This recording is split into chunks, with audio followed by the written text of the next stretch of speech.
الصلاة والسلام على عباده الذين اصطفى خصوصا على أفضلهم وخاتم النبيين محمد الأمين وعلى آله وصحبه أجمعين. أما بعد فأعوذ بالله من الشيطان الرجيم. بسم الله الرحمن الرحيم. سيقول السفهاء من الناس ما ولاهم عن قبلتهم التي كانوا عليها قل لله المشرق والمغرب يهدي من يشاء إلى صراط مستقيم. وكذلك جعلناكم أمة وسطا لتكونوا شهداء على الناس ويكون الرسول عليكم شهيدا. وما جعلنا القبلة التي كنت عليها إلا لنعلم من يتبع الرسول ممن ينقلب على عقبيه وإن كانت لكبيرة إلا على الذين هدى الله وما كان الله ليضيع إيمانكم إن الله بالناس لرؤوف رحيم. صدق الله العظيم. رب اشرح لي صدري ويسر لي امري واحلل عقدة من لساني يفقهوا قولي. اللهم ربنا الهمنا رشدنا واعذنا من شرور انفسنا. اللهم ارنا الحق حقا وارزقنا اتباعه وارنا الباطل باطلا وارزقنا اجتنابه. اللهم وفقنا لما تحب وترضى. اللهم ربنا زدنا ایمانا وہدا وعلما نافعا وعملا صالحا متقبلا آمین یا رب العالمین. سورہ بقرہ کے 17ویں رکوع کی پہلی دو آیات ابھی تلاوت کی گئی ہیں. یہ دوسرے پارے کی بھی پہلی دو آیات ہیں. ان پر ہماری ایک نشست اس سے پہلے منعقد ہو چکی ہے. دوسری آیت کا بھی ہمارا مطالعہ جاری تھا کہ وقت ختم ہو گیا تھا، لیکن آج میں اس آیت مبارکہ کا جو حصہ اس سے پہلے ہم پڑھ چکے ہیں اس کے بارے میں بھی مزید کچھ باتیں عرض کرنا چاہتا ہوں. پہلی آیت میں ایسا کوئی مضمون نہیں تھا کہ جس کے لیے کوئی زیادہ وضاحت کی ضرورت ہو. تحویل قبلہ کے موقع پر جو مخالفانہ پروپیگنڈا یہود کی طرف سے ہوا اور جس میں کچھ مسلمان بھی متاثر ہو گئے، در حقیقت اس کا ذکر ہو رہا ہے. اور اس کے ضمن میں سب سے پہلی بات یہ فرمائی گئی ان قریب کہیں گے یہ نادان لوگ. چونکہ یہاں سین کے ساتھ فعل مضارع آیا ہے تو عربی قواعد کی روح سے پھر یہ مستقبل کے لیے خاص ہو جاتا ہے. اس لیے اکثر حضرات کی رائے یہی ہے کہ یہ تحویل قبلہ کے حکم سے پہلے یہ آیت نازل ہوئی. لیکن بعض حضرات کی رائے یہ بھی ہے کہ حکم آ چکا تھا اس کے بعد کی چہمہ گوئیوں کے بارے میں، چونکہ پھر وہ تو بار بار بات ہوتی ہے، نئے نئے رنگ بدل کر بات ہوتی ہے، نئے سے نئے اعتراضات جو ہے وہ گھڑے جاتے ہیں. تو یہ بھی ہو سکتا ہے کہ حکم تحویل کے بعد کا یہ قول ہو، اس پر تبصرہ کیا جا رہا ہو. واللہ اعلم. سیقول السفہاء من الناس، لوگوں میں سے نادان ناسمجھ لوگ یہ کہیں گے ما ولاہم، کس شے نے ان کا رخ پھیر دیا، عن قبلتہم التی کانوا علیہا، ان کے اس قبلے سے جس پر کہ وہ تھے. قل للہ المشرق والمغرب. اب اس پر پہلا تبصرہ جو کہ اس سے پہلے آیت نمبر 115 میں تمہیداً بھی مضمون آ چکا ہے، وَلِلَّهِ الْمَشْرِقُ وَالْمَغْرِبُ فَأَيْنَمَا تُوَلُّوا فَثَمَّ وَجْهُ اللَّهِ. تو گویا کہ اب اسی کی طرف اشارہ کیا گیا. کہہ دیجئے مشرق و مغرب سب اللہ کے لیے ہے. یہ میں نے ترجمہ کیا، اگر ایک مشرق اور ایک مغرب سمجھے تو مشرق و مغرب محاورتاً ہم کہتے ہیں مشرق و مغرب سب اللہ کے لیے ہے. لیکن یہاں پہ الف لام جو ہے یہ حصر کا بھی ہو سکتا ہے. کہہ دیجئے کہ تمام مشرق اور تمام مغرب اللہ کے، اس لیے کہ قرآن مجید میں جہاں مشرق اور مغرب واحد کے صیغوں میں آئے ہیں وہیں تثنیہ میں بھی آئے ہیں، رب المشرقین و رب المغربین. اور یہ کہ جمع کے صیغے میں بھی آئے ہیں مشارق والمغارب. اس اعتبار سے یہ دونوں ترجمے اس کے ہو سکتے ہیں. یہدی من یشاء الی صراط مستقیم، اللہ ہدایت دیتا ہے جس کو چاہتا ہے۔ اور یہاں بھی دو ترجمے عام طور پر ہوتے ہیں، من یشاء یہ اللہ کے لیے بھی ہو سکتا ہے، اللہ ہدایت دیتا ہے جس کو چاہتا ہے سیدھے راہ کی، اور من یشاء یہ ان کے لیے بھی ہو سکتا ہے کہ جو چاہتے ہیں حقیقت میں ہدایت، جو طالب ہوتے ہیں ہدایت کے، اللہ ان کو ہدایت دیتا ہے۔ یہ دونوں ہی اصل میں قرآن مجید کا یہ اعجاز ہے کہ ذو معنیین جو بھی آیات آتی ہیں ان میں وہ دونوں ہی معنی جو ہیں وہ در حقیقت مراد ہوتے ہیں۔ اس پہلو سے ذو معنیین عبارت جو ہے وہ بھی در حقیقت قرآن مجید کے فصاحت و بلاغت پر دلالت کرنے والی ہے۔ اللہ جس کو چاہتا ہے ہدایت دیتا ہے، اور جو ہدایت چاہتا ہے اللہ اسے ضرور ہدایت دیتا ہے۔ یہ گویا کہ دونوں ترجمے اس کے ہو سکتے ہیں۔ وَكَذَلِكَ جَعَلْنَاكُمْ أُمَّةً وَسَطًا لِتَكُونُوا شُهَدَاءَ عَلَى النَّاسِ وَيَكُونَ الرَّسُولُ عَلَيْكُمْ شَهِيدًا، اور اسی طرح ہم نے بنایا ہے اے مسلمانوں تمہیں ایک بیچ کی امت، امت وسط۔ یہاں پر آگے بڑھنے سے پہلے ایک تو کذالک کے بارے میں جو میں نے عرض کیا تھا اسے ذہن میں تازہ کر لیجئے۔ کذالک جو ہے اس کو چونکہ سیاق و سباق ہمارے سامنے موجود ہے تو فرمایا گیا تھا یہدی من یشاء، جس کو چاہتا ہے اللہ ہدایت دیتا ہے، یعنی یہ کہ اللہ تعالیٰ کی مشیت مطلق ہے، اصل شے اللہ کا فیصلہ ہے، اس کائنات کے اندر اس کی حکمت، اس کی مشیت، وہی حکمران ہے۔ تو جیسے وہ جسے چاہتا ہدایت دیتا ہے، جیسے دوسرے مقام پر آیا واللہ اعلم حیث یجعل رسالتہ، جس کو چاہتا ہے رسالت سے سرفراز فرماتا ہے، ایسے ہی اس نے جسے چاہا آخری امت اور امت وسط کے طور پر منتخب کر لیا۔ یہ مفہوم کذالک کا جو ہے یہ اس اعتبار سے بھی مناسبت رکھتا ہے کہ اس آیت کا جو مثنیٰ ہے قرآن مجید میں، جیسا کہ میں نے بارہا عرض کیا ہے کہ اہم مضامین قرآن مجید میں دو مقامات پر ضرور آتے ہیں، اور ان دونوں مقامات پر جب وہ مضمون آتا ہے تو ایک تو یہ کہ ترتیب عکسی ہو جاتی ہے، ایک مقام پر ایک مضمون پہلے دوسرا بعد میں، تو دوسرے مقام پر دوسرا مضمون پہلے اور جو پہلا ہے وہ بعد میں، اور ایک یہ ہے کہ ایک دوسرے کے لیے وہ مفسر بن جاتی ہیں، وہ آیات ایک دوسرے کی تفسیر کرتی ہیں کہ ایک مضمون کسی جگہ پر اگر تشنا ہے تو دوسری جگہ وضاحت ہو گئی، ایک بات اپنی ایک جگہ پر جو ہے کچھ مبہم ہے تو دوسری جگہ مفصل ہو گئی اور واضح ہو گئی۔ اس معنی میں سورہ حج کی آخری آیت در حقیقت اس آیت مبارکہ کا مثنیٰ ہے، وہ ہمارے منتخب نصاب میں شامل ہے، لہذا یہاں جو بھی سامعین ہیں ان میں سے اکثر حضرات اس آیت سے واقف ہیں۔ وَجَاهِدُوا فِي اللَّهِ حَقَّ جِهَادِهِ هُوَ اجْتَبَاكُمْ، اس نے تمہیں چن لیا ہے۔ کس لیے چن لیا ہے؟ لِيَكُونَ الرَّسُولُ شَهِيدًا عَلَيْكُمْ وَتَكُونُوا شُهَدَاءَ عَلَى النَّاسِ، تاکہ رسول بن جائے گواہ تم پر یا تمہارے خلاف، اور تم بن جاؤ گواہ پوری نوع انسانی پر یا تمام نوع انسانی کے خلاف۔ یہ میں نے پہلے بھی بیان کیا تھا، آج دوبارہ پھر اس کے اوپر گفتگو ہوگی۔ لیکن یہاں دیکھیے کہ یہاں اس سورہ بقرہ کی آیت میں امت کا ذکر پہلے، رسول کا بعد میں، لِتَكُونُوا شُهَدَاءَ عَلَى النَّاسِ وَيَكُونَ الرَّسُولُ عَلَيْكُمْ شَهِيدًا، اور سورہ حج کی آیت میں رسولوں کا ذکر بعد میں ہے، رسول کا ذکر پہلے ہے اور امت کا بعد میں ہے، لِيَكُونَ الرَّسُولُ شَهِيدًا عَلَيْكُمْ وَتَكُونُوا شُهَدَاءَ عَلَى النَّاسِ۔ تو ایک تو یہ کہ عکسی ترتیب کی مثال سامنے آ گئی، اور دوسری بات جو میں جس کے لیے خاص طور پر حوالہ اس وقت دے رہا ہوں، هُوَ اجْتَبَاكُمْ، اللہ نے تمہیں چن لیا ہے۔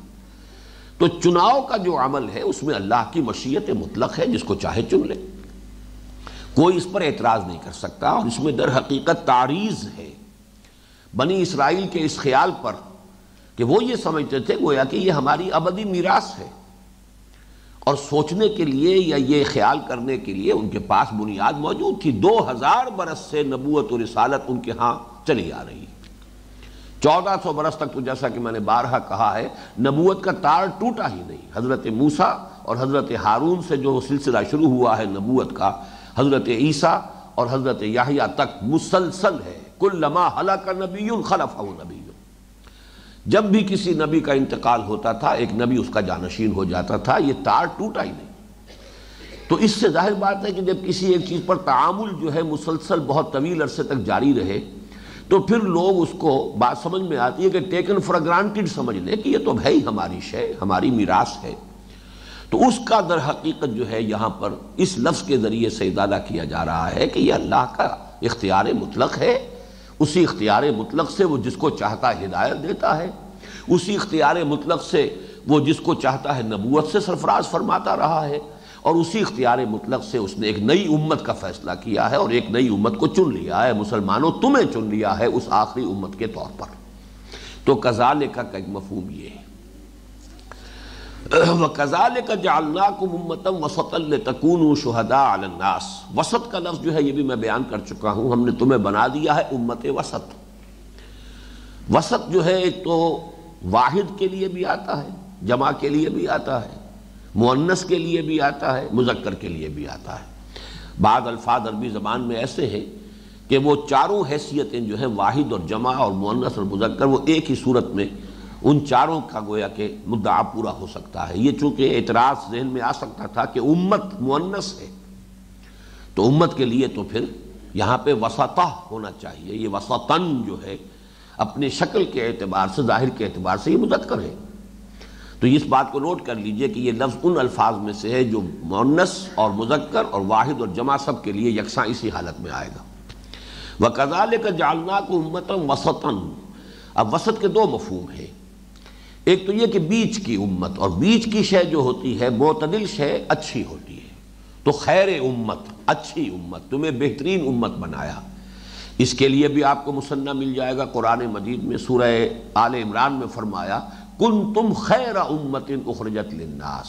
تو گویا کہ اس سے اس کے ساتھ موافقت پیدا ہو جائے گی کہ وہاں جو خیر امت کہا گیا تو وہی یہاں پر امت وسط کے نام سے اس کو تعبیر کیا گیا ان الفاظ کے ذریعے سے۔ لیکن ایک دوسرا مفہوم بھی ہے، زیادہ بلیغ ہے، کہ اصل میں یہ اب محمد الرسول اللہ صلی اللہ علیہ وسلم اور پوری نوع انسانی کے مابین یہ امت جو ہے لنک ہے، واسطہ ہے، درمیانی کڑی ہے۔ یہ واسطے کے لفظ وسط، یہ جو اس کو اگر نوٹ کریں آپ، تو ایک بات بڑی اہم ہے جو میں عرض کر رہا ہوں آج، کہ ایک تو واسطوں کا اور وسیلے کا تصور ہمارے ذہنوں میں عوام کے اندر ہے کہ اللہ کے سامنے اگر کوئی عرضداشت پیش کرنی ہے تو وہ وسیلہ ہونا چاہیے، کوئی واسطے ہونے چاہیے، اللہ سے گفتگو کرنی ہے، اللہ کے سامنے عرضداشت پیش کرنی ہے تو کوئی نہ کوئی درمیانی جو ہے لنکس ہونے چاہیے۔ اس کی تو شدت کے ساتھ قرآن مجید نفی کرتا ہے۔ بندہ جب بھی اللہ سے ہم کلام ہونا چاہے کوئی واسطہ جو ہے اس کے لیے ضروری نہیں، کوئی وسیلہ ضروری نہیں، جب چاہے، خلوص و اخلاص شرط ہے، جب چاہو اللہ سے ہم کلام ہو جاؤ، جس جگہ چاہو۔ جیسے کہ اسی سورہ مبارکہ میں آگے چل کر جب رمضان مبارک کا تذکرہ آئے گا تو اس میں یہ بات بیان کی جائے گی، وَإِذَا سَأَلَكَ عِبَادِي عَنِّي فَإِنِّي قَرِيبٌ أُجِيبُ دَعْوَةَ الدَّاعِ إِذَا دَعَانِ فَلْيَسْتَجِيبُوا لِي وَلْيُؤْمِنُوا بِي لَعَلَّهُمْ يَرْشُدُونَ۔ کہ میرے بندے اے نبی جب آپ سے میرے بارے میں پوچھیں تو میں قریب ہی ہوں، کہیں دور نہیں۔ میرا بندہ جب بھی مجھ سے ہم کلام ہو، جب بھی ہم کلام ہو، میں اس کی پکار سنتا ہوں۔ دیر اینڈ دین اللہ تعالیٰ جو ہے ان کی پکار سنتا ہے، اور خلوص و اخلاص کے ساتھ اگر پکارا گیا ہے، دعا کی گئی ہے، قبول فرماتا ہے۔ اگرچہ قبولیت دعا کی حدیث میں آیا کہ 3 صورتیں ہیں۔ قبولیت دعا کا مطلب ہمیشہ یہ نہیں ہوتا کہ جو چیز آپ نے مانگی ہے وہی آپ کو دے دی جائے، یہ ایک صورت ہے۔ لیکن دوسری صورت یہ ہے کہ جو چیز آپ نے مانگی ہے اللہ کے علم میں ہے کہ یہ آپ کے لیے اچھی نہیں ہے، آپ کے لیے یہ مفید نہیں ہے، آپ اپنی نادانی میں بات مانگ رہے ہیں، تو اللہ تعالیٰ جو صحیح حقیقتاً اس کے علم میں اچھی شے ہے وہ دیتا ہے۔ اور تیسری شکل یہ بھی ہے کہ اگر اس وقت اس دنیا میں اس کے لیے کوئی بھی چیز دینی جو ہے اللہ تعالیٰ کی حکمت میں نہیں ہے، اس کے مطابق نہیں ہے، درست نہیں ہے، تو وہ اسے آخرت کا ذخیرہ بنا لیتا ہے، لیکن دعا جو ہے وہ ناکام یا بیکار جانے والی شے نہیں۔ تو گویا کہ سنتا تو ہر وقت ہے، آپ جب بھی ہم کلام ہونا چاہیں، وہ شعر اگرچہ ہے تو ذرا ابتذال کا حامل ہے کہ دل کے آئینے میں ہے تصویر یار، جب ذرا گردن جھکائی دیکھ لی، جب چاہو اللہ سے ہم کلام ہو جاؤ۔ ہاں دوسری طرف جو اس کا جو برعکس معاملہ ہے اس میں وسائط کی ضرورت ہے۔ اللہ جب ہم کلام ہوتا ہے بندے سے تو بندہ اتنا نیچے ہے کہ اللہ تعالی ہم کلام ہوتا ہے کچھ واسطوں سے، کچھ ذریعوں سے۔ ما کان لبشر ان یکلمہ اللہ، کسی بشر کا یہ مقام نہیں ہے کہ اللہ اس سے کلام کرے۔ یہاں وہ فرق ہے بندہ جب چاہے اللہ سے بات کرے، اس کے لیے صرف خلوص و اخلاص شرط ہے، لیکن یہ ہے کہ اللہ کا مقام اتنا بلند ہے کہ ما کان لبشر ان یکلمہ اللہ، کسی بشر کا یہ مقام نہیں ہے، اس کے شایان شان نہیں ہے کہ اللہ اس سے کلام کرے، الا وحیا او من وراء حجاب او یرسل رسولا فیوحی باذنہ ما یشاء۔ ہاں وہ کلام کرتا ہے تو وحی کے ذریعے سے کرتا ہے، فرشتے کو بھیجتا ہے، یا یہ کہ وحی جو ہے اشارہ صرف اللہ کرتا ہے، براہ راست ہم کلام نہیں ہوتا، یا یہ ہے کہ اوٹ سے پردے کے پیچھے سے کلام کرتا ہے، تو گویا کہ اللہ کے ہم کلام ہونے کے لیے بہرحال اللہ تعالیٰ نے کچھ وسائط مقرر کیے۔ یہی وہ وسائط ہیں جن کا سورہ حج ہی کے اس آخری رکوع میں ذکر ہے، اللہ یصطفی من الملائکۃ رسلا ومن الناس، اللہ پسند فرما لیتا ہے، چن لیتا ہے فرشتوں میں سے بھی اپنے پیغامبر، انسانوں میں سے بھی۔ یہ دو کڑیاں جو ہے، دو واسطے ہمیشہ سے چلے آ رہے ہیں اللہ تعالیٰ کی طرف سے ہدایت اور اللہ کی طرف سے جو کلام نازل ہوتا رہا ہے بندوں کی رہنمائی کے لیے، کہ پہلا واسطہ رسول ملک، وہ ایلچی جو فرشتہ ہے یعنی جبرائیل، دوسرا واسطہ رسول بشر یعنی جو بھی نبی جو بھی رسول اپنے وقت کے تھے، اب اللہ سے لیا جبرائیل نے، رسول ملک نے، اور اس کو پہنچایا اس نے رسول بشر تک۔ تو یہ وسائط ہیں، یہ واسطے ہیں، یہ درمیانی کڑیاں ہیں، لیکن یہ کہ اب جب کہ حضور صلی اللہ علیہ وسلم پر یہ سلسلہ نبوت اور رسالت جو ہے اپنی ایک اختتام کو پہنچ گیا، تو اب تیسری کڑی اس میں شامل کی گئی ہے امت محمد صلی اللہ علیہ وسلم۔ اس لیے وہاں پر کڑی کے طور پر، واسطے کے طور پر وَكَذَلِكَ جَعَلْنَاكُمْ أُمَّةً وَسَطًا، اب دیکھیے یہ بھی دو ذو معنیین لفظ ہو گیا۔ ایک تو یہ کہ چونکہ معتدل شے، درمیان کی شے وہی بہترین ہوتی ہے، اس اعتبار سے خیر امت، بہترین امت بنایا تمہیں، اور اس کے لیے دلیل مل گئی کہاں سے؟ سورہ آل عمران کی آیت سے، کنتم خیر امت اخرجت للناس تأمرون بالمعروف وتنہون عن المنکر وتؤمنون باللہ۔ دوسرا معاملہ یہ وسط، درمیان میں واسطہ، لنک، دو چیزوں کو جوڑنے والی کوئی شے، کوئی کڑی، وہ کڑی والی بات بھی آپ کو وہ سورہ حج کی ان آیات سے مل گئی کہ یہ دو کڑیاں تو ہمیشہ سے چلی آ رہی تھیں وحی کی، رسول ملک، رسول بشر۔ ایک تیسری کڑی ہے جس کی ضرورت پیش آئی ہے اب جب کہ نبوت و رسالت محمد الرسول اللہ صلی اللہ علیہ وسلم پر آ کر اپنے اختتام کو پہنچ گئی۔ تو اب یہ کہ حضور کی رسالت جو ہے، یہ مجھے اور بھی تفصیل سے ذرا آج گفتگو کرنی ہے اس موضوع پر، چونکہ نبوت اور رسالت کے موضوع پر ہم کافی مفصل گفتگویں کر چکے ہیں، نبی اور رسول میں فرق کیا ہے۔ بہرحال یہ بات اس وقت ذہن میں رکھیے کہ جب یہ دونوں چیزیں جمع ہو جاتی، ایک ہی شخص نبی بھی ہے رسول بھی ہے، اور آپ کو معلوم ہے کہ رسول خاص ہے، نبی عام ہے، تو ہر رسول تو لازماً نبی بھی ہے، لیکن یہ کہ ہر نبی لازماً رسول نہیں ہے۔ اب جو نبی رسول بھی ہے، محمد الرسول اللہ نبی بھی ہے، یا ایھا النبی کہہ کر بھی قرآن مجید میں پکارا گیا، بلکہ زیادہ تر یا ایھا النبی سے خطاب ہوا ہے، یا ایھا الرسول بھی کہا گیا، یا ایھا الرسول بلغ ما انزل الیک من ربک وان لم تفعل فما بلغت رسالتہ۔ تو رسول بھی ہے، نبی بھی ہے، لیکن نوٹ کیجئے بڑی اہم بات، حضور کی نبوت حضور کے انتقال کے ساتھ ختم ہو گئی۔ نبوت کا تعلق ہے اللہ سے وحی آ رہی ہے، وہ کھڑکی جس سے کہ وہ وحی آ رہی تھی، وہ حضور صلی اللہ علیہ وسلم کی حیات دنیاوی ختم ہوئی، کھڑکی بند، تا قیام قیامت وہ وحی نبوت و رسالت کا سلسلہ منقطع۔ تو نبوت تو ختم ہو گئی، حضور کی رسالت ختم نہیں ہوئی، اس لیے کہ آپ تو بھیجے گئے پوری نوع انسانی کے لیے رسول بنا کر، آپ کی رسالت تا قیام قیامت جاری ہے، نبوت ختم ہوئی ہے، رسالت تو ختم نہیں ہوئی۔ وَمَا أَرْسَلْنَاكَ إِلَّا كَافَّةً لِلنَّاسِ بَشِيرًا وَنَذِيرًا، ہم نے نہیں بھیجا ہے محمد آپ کو صلی اللہ علیہ وسلم مگر تمام نوع انسانی کے لیے بشیر اور نذیر بنا کر۔ تو آپ کا دور رسالت ہے جو چل رہا ہے تا قیام قیامت، آپ کی رسالت کے ختم ہونے کا کیا سوال؟ ہاں آپ کی نبوت ختم ہو گئی، اور دیکھیے یہی ہے چوائس آف ورڈز، آخر اللہ کا کلام ہے، وہاں جو شے آئی ہے وہ غالب نے تو خیر اپنے بارے میں تعلی کے طور پر کہا ہے کہ زیر ہر لفظ غالب چیدام میں خانہ ہے۔ یہ تو ظاہر بات ہے کہ ہر لفظ تو نہیں، اس کے ہاں بھی بھرتی کے الفاظ بھی مل جائیں گے، بھرتی کے اشعار بھی مل جائیں گے، لیکن یہ ہے کہ اللہ تعالیٰ کے کلام کے بارے میں یقیناً صحیح ہے کہ گنجینہ معنی کا تلس اس میں سمجھیو جو لفظ کے غالب میرے اشعار میں آوے، تو قرآن مجید کے بارے میں سمجھتا ہوں کہ یہ 100% صحیح ہے۔ چنانچہ دیکھیے ختم نبوت کی جو ایک ہی آیت ہے اور اہم ترین آیت ہے قرآن مجید میں، وہ سورہ احزاب کی آیت ہے، ما کان محمد ابا احد من رجالکم ولکن رسول اللہ وخاتم النبیین۔ ختم کا لفظ نبوت کے ساتھ آیا، ولیکن رسول اللہ، وہ تو اللہ کے رسول ہیں، اس رسالت کے ساتھ لفظ ختم نہیں لایا گیا۔ وخاتم النبیین، انبیاء کے خاتم ہے، نبوت ختم ہو گئی لیکن رسالت محمدی صلی اللہ علیہ وسلم تا قیام قیامت جاری ہے۔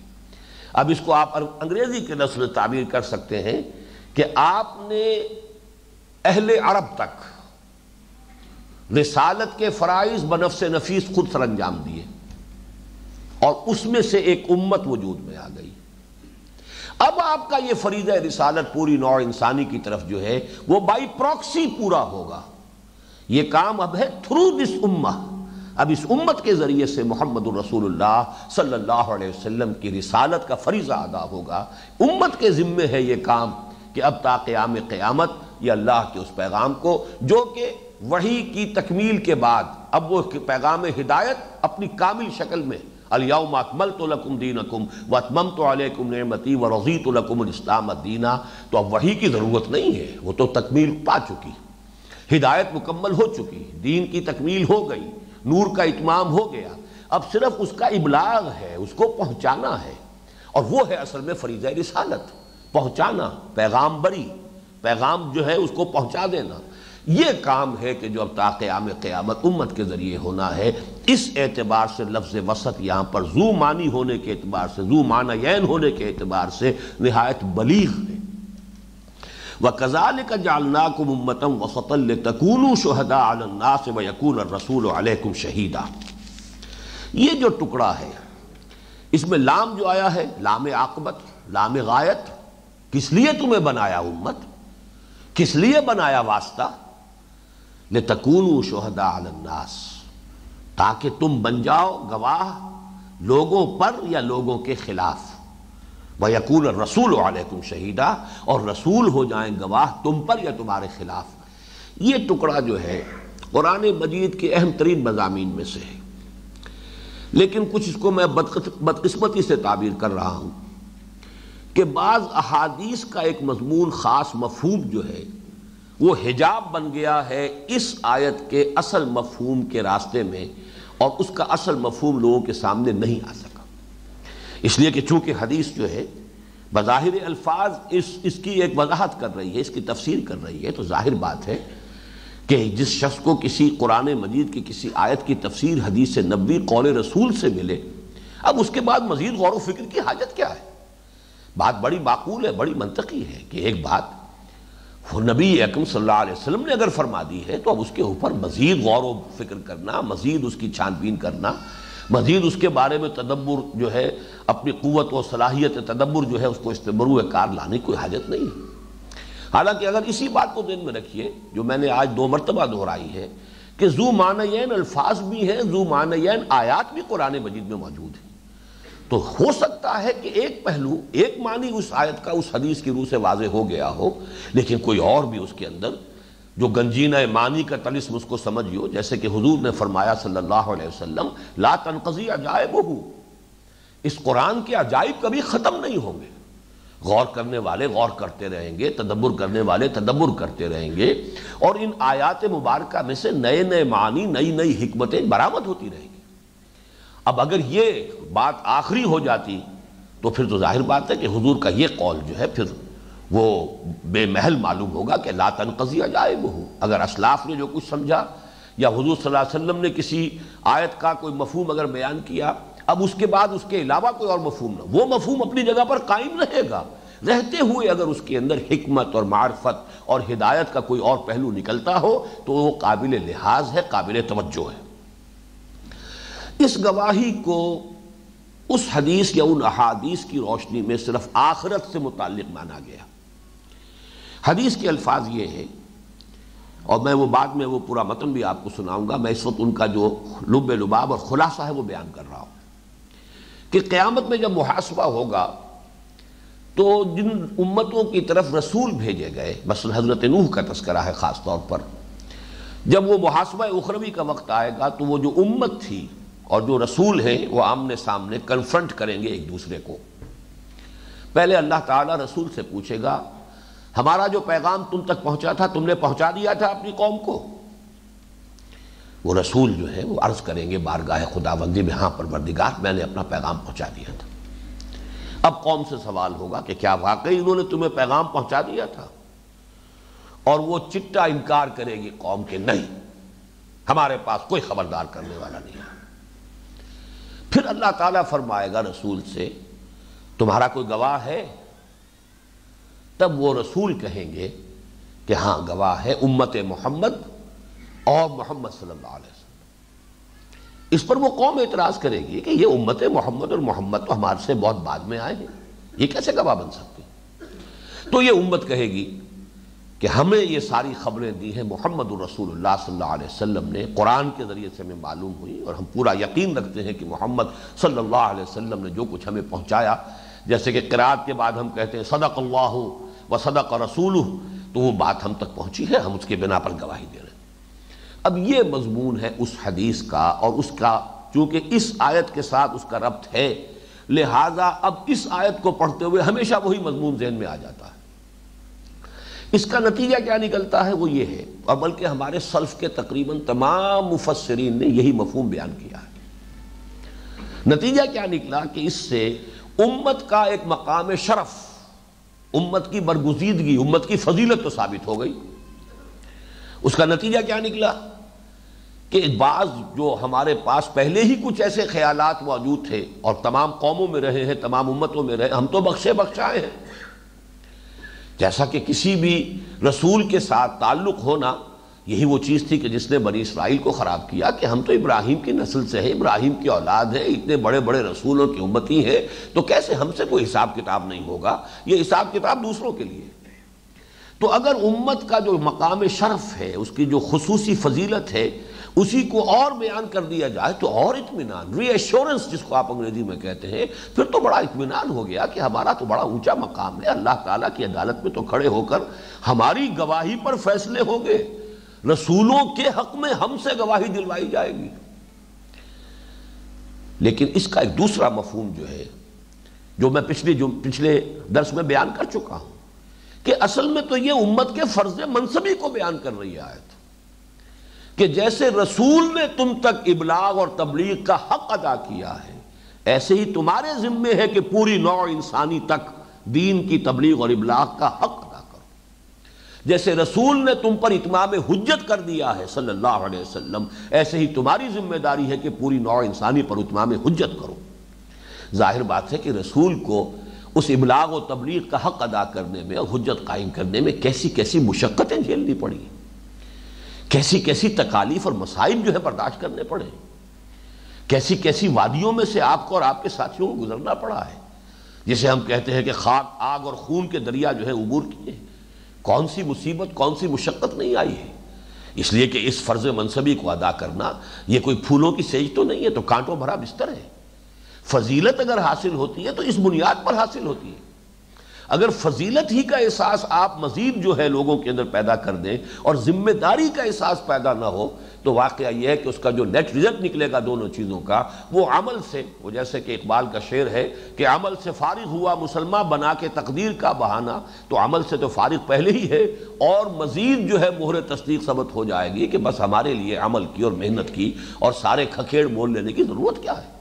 ہم تو اس منصب پر فائز کر دیے گئے، نحن ابناء اللہ واحباؤہ، ہم تو اللہ تعالیٰ کے بڑے چہیتے ہیں، اس کے اولاد کے مانند ہیں. لہذا یہ کہ ہمارا یہ ذاتی شرف ہے یہی کافی ہے ہماری نجات کے لیے. لن تمسنا النار الا ایام معدودہ، ہمیں تو آگ اگر چھوئے گی بھی زبردستی صرف لوگوں کی آنکھوں میں دھول جھونکنے کے لیے اور ان کی زبانیں بند کرانے کے لیے، اگر اللہ ہمیں جہنم میں ڈالے گا بھی تو گنتی کے چند دن پھر ہمیں نکال لیا جائے گا. یہ سارا وہ جو زوم باطل ہے اس کو در حقیقت اس سے مزید تقویت حاصل ہوتی ہے.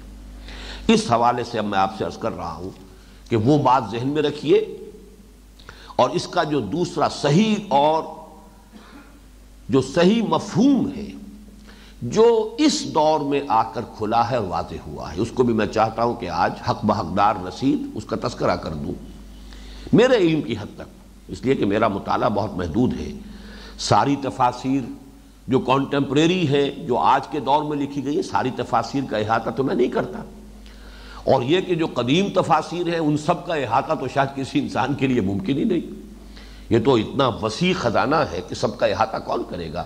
تو میں اسی لیے کوالیفائی کر رہا ہوں اپنے سٹیٹمنٹ کو کہ میرے مطالعے میں پہلی مرتبہ یہ خیال فراہی مکتب فکر نے پیش کیا ہے، وہ خیال جو میں نے پچھلی مرتبہ بیان کیا تھا، اور آج دوبارہ اس کا میں اعادہ کروں گا، اس لیے کہ اس کی اہمیت بہت ہے، اور میں محسوس کرتا ہوں کہ پچھلی مرتبہ کچھ میری طبیعت کی کیفیت ایسی تھی کہ میں اس کا صحیح حق ادا نہیں کر پایا ہوں، اس لیے میں چاہتا ہوں کہ وہ بات بالکل مبرہن ہو جائے، واضح ہو جائے۔ اس حوالے سے میں عرض کر رہا ہوں کہ یہ خیال سب سے پہلے مولانا فراہی کا جو مکتب فکر ہے اس کے ذریعے سامنے آیا، پھر ان کے شاگرد، اہم شاگرد بلکہ شاگرد رشید مولانا اصلاحی کے ذریعے سے یہ مولانا مودودی تک پہنچا۔ اس لیے ابھی میں حوالہ دوں گا کہ کس طریقے سے پہنچا۔ جب مولانا اصلاحی بھی جماعت اسلامی میں آ کے شریک ہوئے مولانا مودودی کے ساتھ، تو وہ جو مکتب فراہی تھا، فراہی مکتب فکر، اس کا جو بھی علمی اثاثہ تھا وہ آ کے شامل ہوا ہے۔ میرا اس پر ایک مفصل مضمون بھی ہے، تحریر بھی ہے کہ یہ دو شاخیں تھیں، ایک ابوالکلام سے جو چلی اس کا اپنا ایک رنگ ہے، اور ایک شاخ جو مولانا فراہی سے چلی، اور ان دونوں شاخوں کو اوپر جوڑیں گے تو یہ مولانا شبلی رحمہ اللہ، یہ گویا کہ ان کے حلقہ اصل میں یہ دونوں شاخیں ہیں۔ ابوالکلام بھی ان کے زیر تربیت رہے ہیں، زیر اثر رہے ہیں، اور مولانا فراہی تو ان کے چھوٹے ہیں، ان کے عزیز ہیں، رشتہ دار ہیں، اور ان کے زیر اثر زیر تربیت رہے۔ تو در حقیقت یہ شبلی سے جو دو شاخیں چلی ہے، مولانا ابوالکلام آزاد اور پھر مولانا فراہی، تو یہ دونوں ورثے جمع ہو گئے جماعت اسلامی کی وجہ سے، جبکہ مولانا ابوالکلام آزاد کا جو قرآنی فکر تھا وہ مولانا مودودی تک، اور مولانا فراہی کا مکتب فکر اور جو ان کی میراث علمی تھی وہ مولانا اصلاحی تک جب یہ منتقل ہوئی اور دونوں جمع ہو گئے، تو اس کو میں نے لکھا ہے اپنی کتاب میں، دعوت رجوع القرآن کا منظر اور پس منظر، کہ یہ قران السعدین ہوا ہے، دو چیزوں کا جڑ جانا، دو سعید چیزوں کا آ کر مل جانا، قران السعدین در حقیقت یہ، اور اس سے بہت سے یوں سمجھیے کہ علمی موتی جو ہیں وہ امت کو نصیب ہوئے۔ پھر مولانا مودودی کا چونکہ فکر عالم عرب میں بھی پہنچ گیا ہے، ان کی کتابیں بہت جلدی، مولانا مسعود عالم ندوی رحمہ اللہ نے پاکستان بننے سے بھی قبل ان کی بہت سے جو چھوٹے چھوٹے پمفلٹ اور کتابچے تھے ان کے عربی تراجم کر دیے تھے، عالم عرب میں وہ پھیل گئے بڑی تیزی کے ساتھ، اور اس کے بعد تو اب تو میں سمجھتا ہوں کہ شاید کوئی بھی ایک تصنیف نہیں ہے مولانا مودودی کی کہ جس کا عربی میں ترجمہ نہ ہو گیا ہو اور انگریزی میں نہ ہو گیا ہو، بہرحال عالم عرب میں بھی پہنچا ہے۔ تو سید قطب شہید جو ہیں ان کے ذریعے سے اب فکر یہ جو ہے وہ عالم عرب کے اندر بھی پھیل رہا ہے۔ میں نے اس فکر کا شجرہ نسب آپ کے سامنے رکھ دیا ہے، اور ساتھ ہی میں آپ کو بتا دینا چاہتا ہوں کہ مولانا اصلاحی صاحب کے ہاں اگر یہ فکر دیکھنا ہو تو ان کی جو میرے نزدیک اہم ترین کتاب ہے تصنیف کے درجے میں، دعوت دین اور اس کا طریقہ کار، اس کا ایک چیپٹر ضرور پڑھ لیجئے، تبلیغ کس لیے۔ اس میں یہ شہادت علی الناس کے اوپر پورا ان کا 14-15 صفحے کا چیپٹر ہے صرف، لیکن یہ کہ اس کا پورا مفہوم اس میں ادا ہو گیا۔ اسی طریقے سے مولانا مودودی کے ہاں وہ تو ایک بڑی کتاب کا چیپٹر ہے، مولانا مودودی کا ایک چھوٹا سا پمفلٹ ہے، وہ ہے شہادت حق کے نام سے، آپ اس کو پڑھ لیجئے تب بھی یہ مفہوم آپ کے سامنے پوری طریقے سے واضح ہو جائے گا۔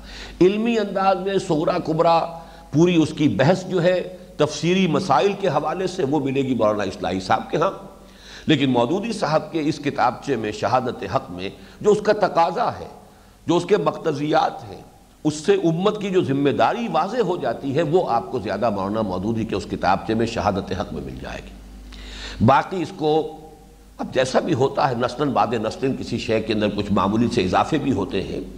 میری ایک کتاب ہے مطالبات دین، اس کا درمیانی چیپٹر یہی ہے، جو حضرات مزید اس کے اندر کچھ اور چاہیں وضاحت تو وہ انشاءاللہ تعالی میری اس چیپٹر کے اندر بھی میری اس تقریر ہی ہے اصل میں وہ کہ جس کو اتار کر مرتب کر کے شائع کیا گیا ہے۔ عبادت رب، شہادت علی الناس اور اقامت دین، یہ 3 لیولز ہیں فرائض دینی کے، اور ان پر ایک ایک تقریر میں جایا کرتا تھا ہر مہینے کراچی، یہ بڑی پرانی بات ہے، تو میں نے ایک ایک مہینے اپنے ایک ایک وزٹ میں یہ تقریریں 3 ایک ہی مسجد میں کی تھی۔ عبادت رب کا اصل تصور کیا ہے، یہ پہلی تقریر ہے۔ شہادت علی الناس کا اصل تصور کیا ہے، یہ دوسری ہے۔ اور اقامت دین کا اصل مفہوم کیا ہے، یہ تیسری تقریر ہے۔ اور یہ مطالبات دین کے نام سے یہ میری کتاب جو ہے موجود ہے۔ بہرحال یہ تو میں نے اس کا جو نیا ایک فکر ہے اس آیت کے حوالے سے اس کا شجرہ نسب آپ کے سامنے رکھ دیا ہے۔ اب سمجھئے کہ وہ اس کے لیے اصل جو تفسیری اور لغوی جو بحث ہے وہ کیا ہے۔ شہادت کے بارے میں چند باتیں پچھلی مرتبہ میں عرض کر چکا ہوں۔ لغوی بحث کیا ہے، شہد یشہد و شہودن کے معنی کیا ہے، موجود ہونا۔ شاہد وہ ہے جو موجود ہے، شاہد غائب کے مقابلے میں آتا ہے۔ اسی معنی میں عالم الغیب والشہادہ، اللہ تعالی جاننے والا ہے غیب کا بھی، غائب کا بھی اور حاضر کا بھی، جو سامنے ہے اس کو بھی اور جو سامنے نہیں ہے اس کا بھی جاننے والا ہے۔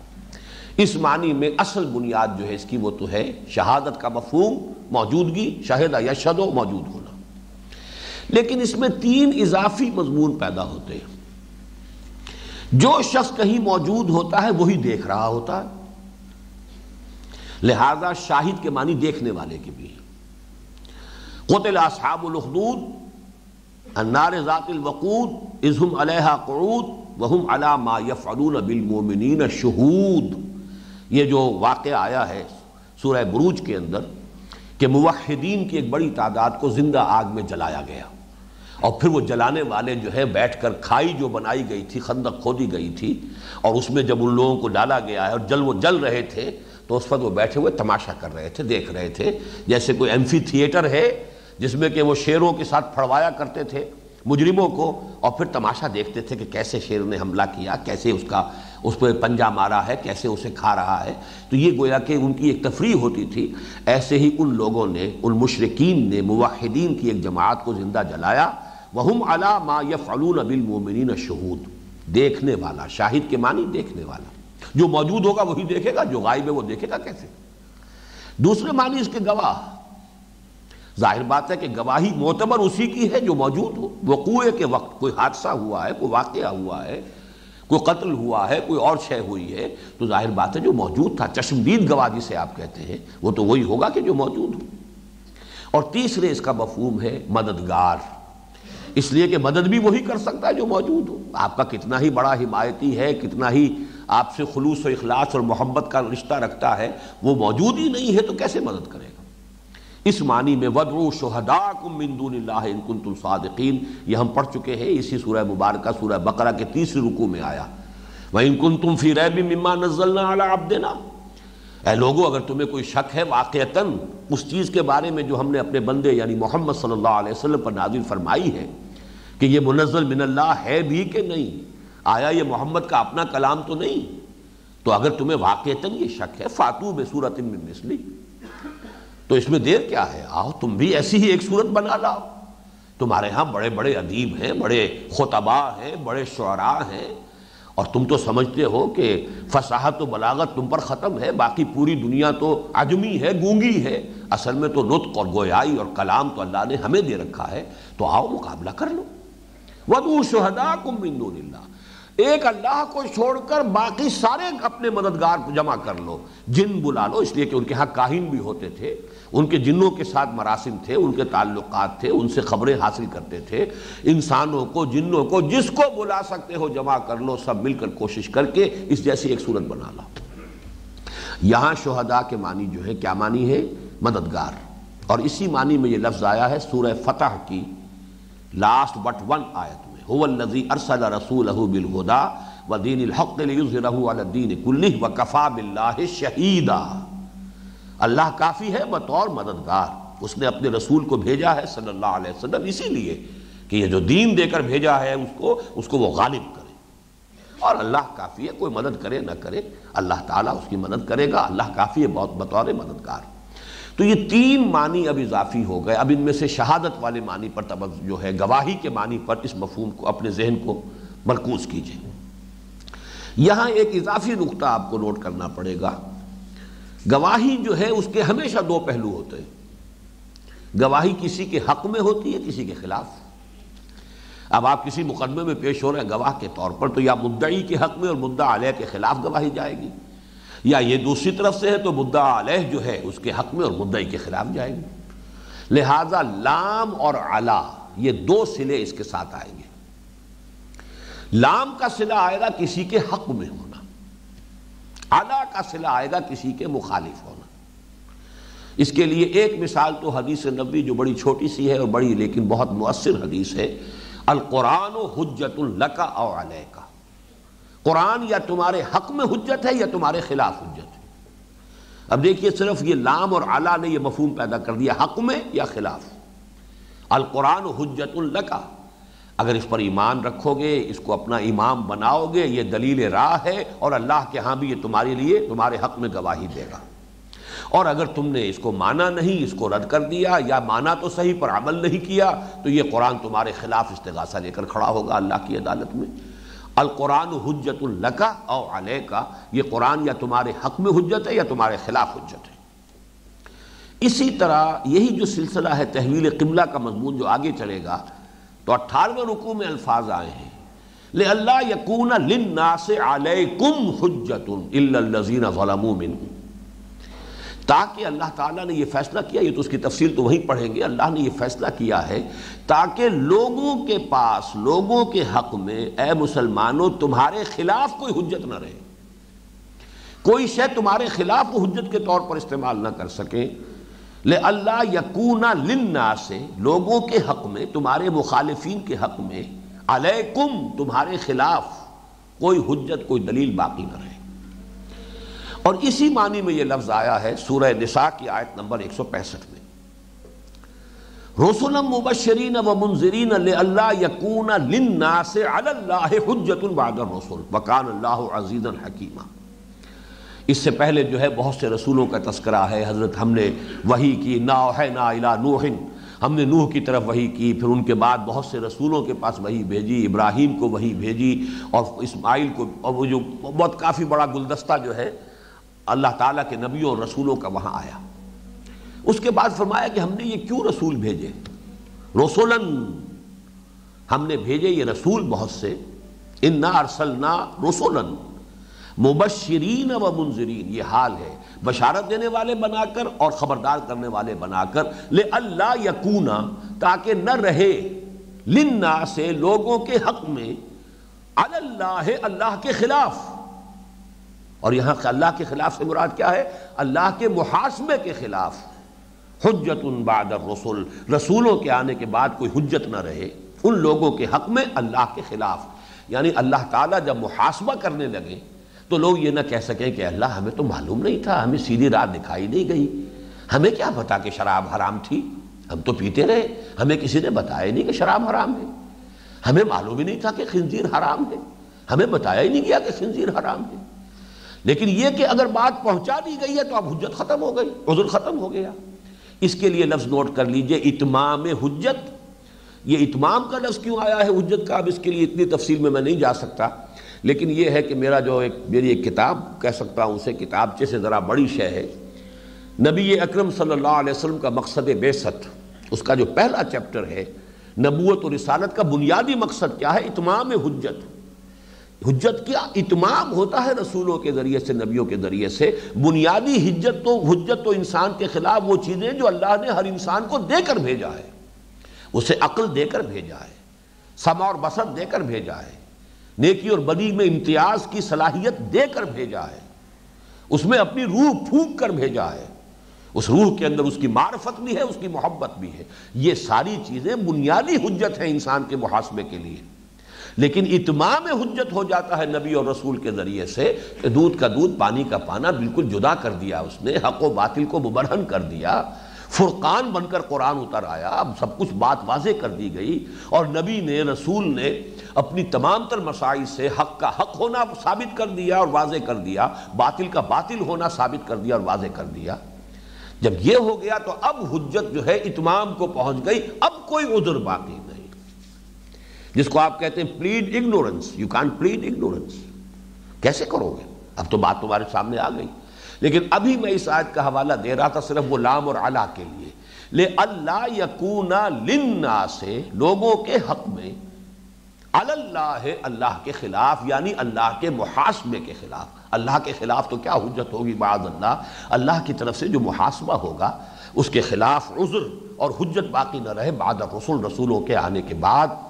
وَكَانَ اللَّهُ عَزِيزًا حَكِيمًا، اور اللہ تعالیٰ تو عزیز ہے، زبردست ہے، کمال حکمت والا ہے، زبردست ہے، جیسے چاہے محاسبہ کرے، کون اسے روک ٹوک کر سکتا ہے، زبردست ہے، لیکن وہ حکیم بھی ہے، اس نے اپنے محاسبے کو ایسے الٹ اپ نہیں رکھا ہے، وہ اپنی دھوس پر نہیں رکھا ہے، حکیم ہے، اس کا حکیمانہ نظام بنایا ہے، اس نے جو کچھ انسان کو دے کر بھیجا ہے بنیادی حجت اس پر اس کے ذریعے سے قائم کی ہے، پھر اپنے نبیوں اور رسولوں کے ذریعے سے اتمام حجت کر دیا ہے، محاسبہ اس پر کر رہا ہے۔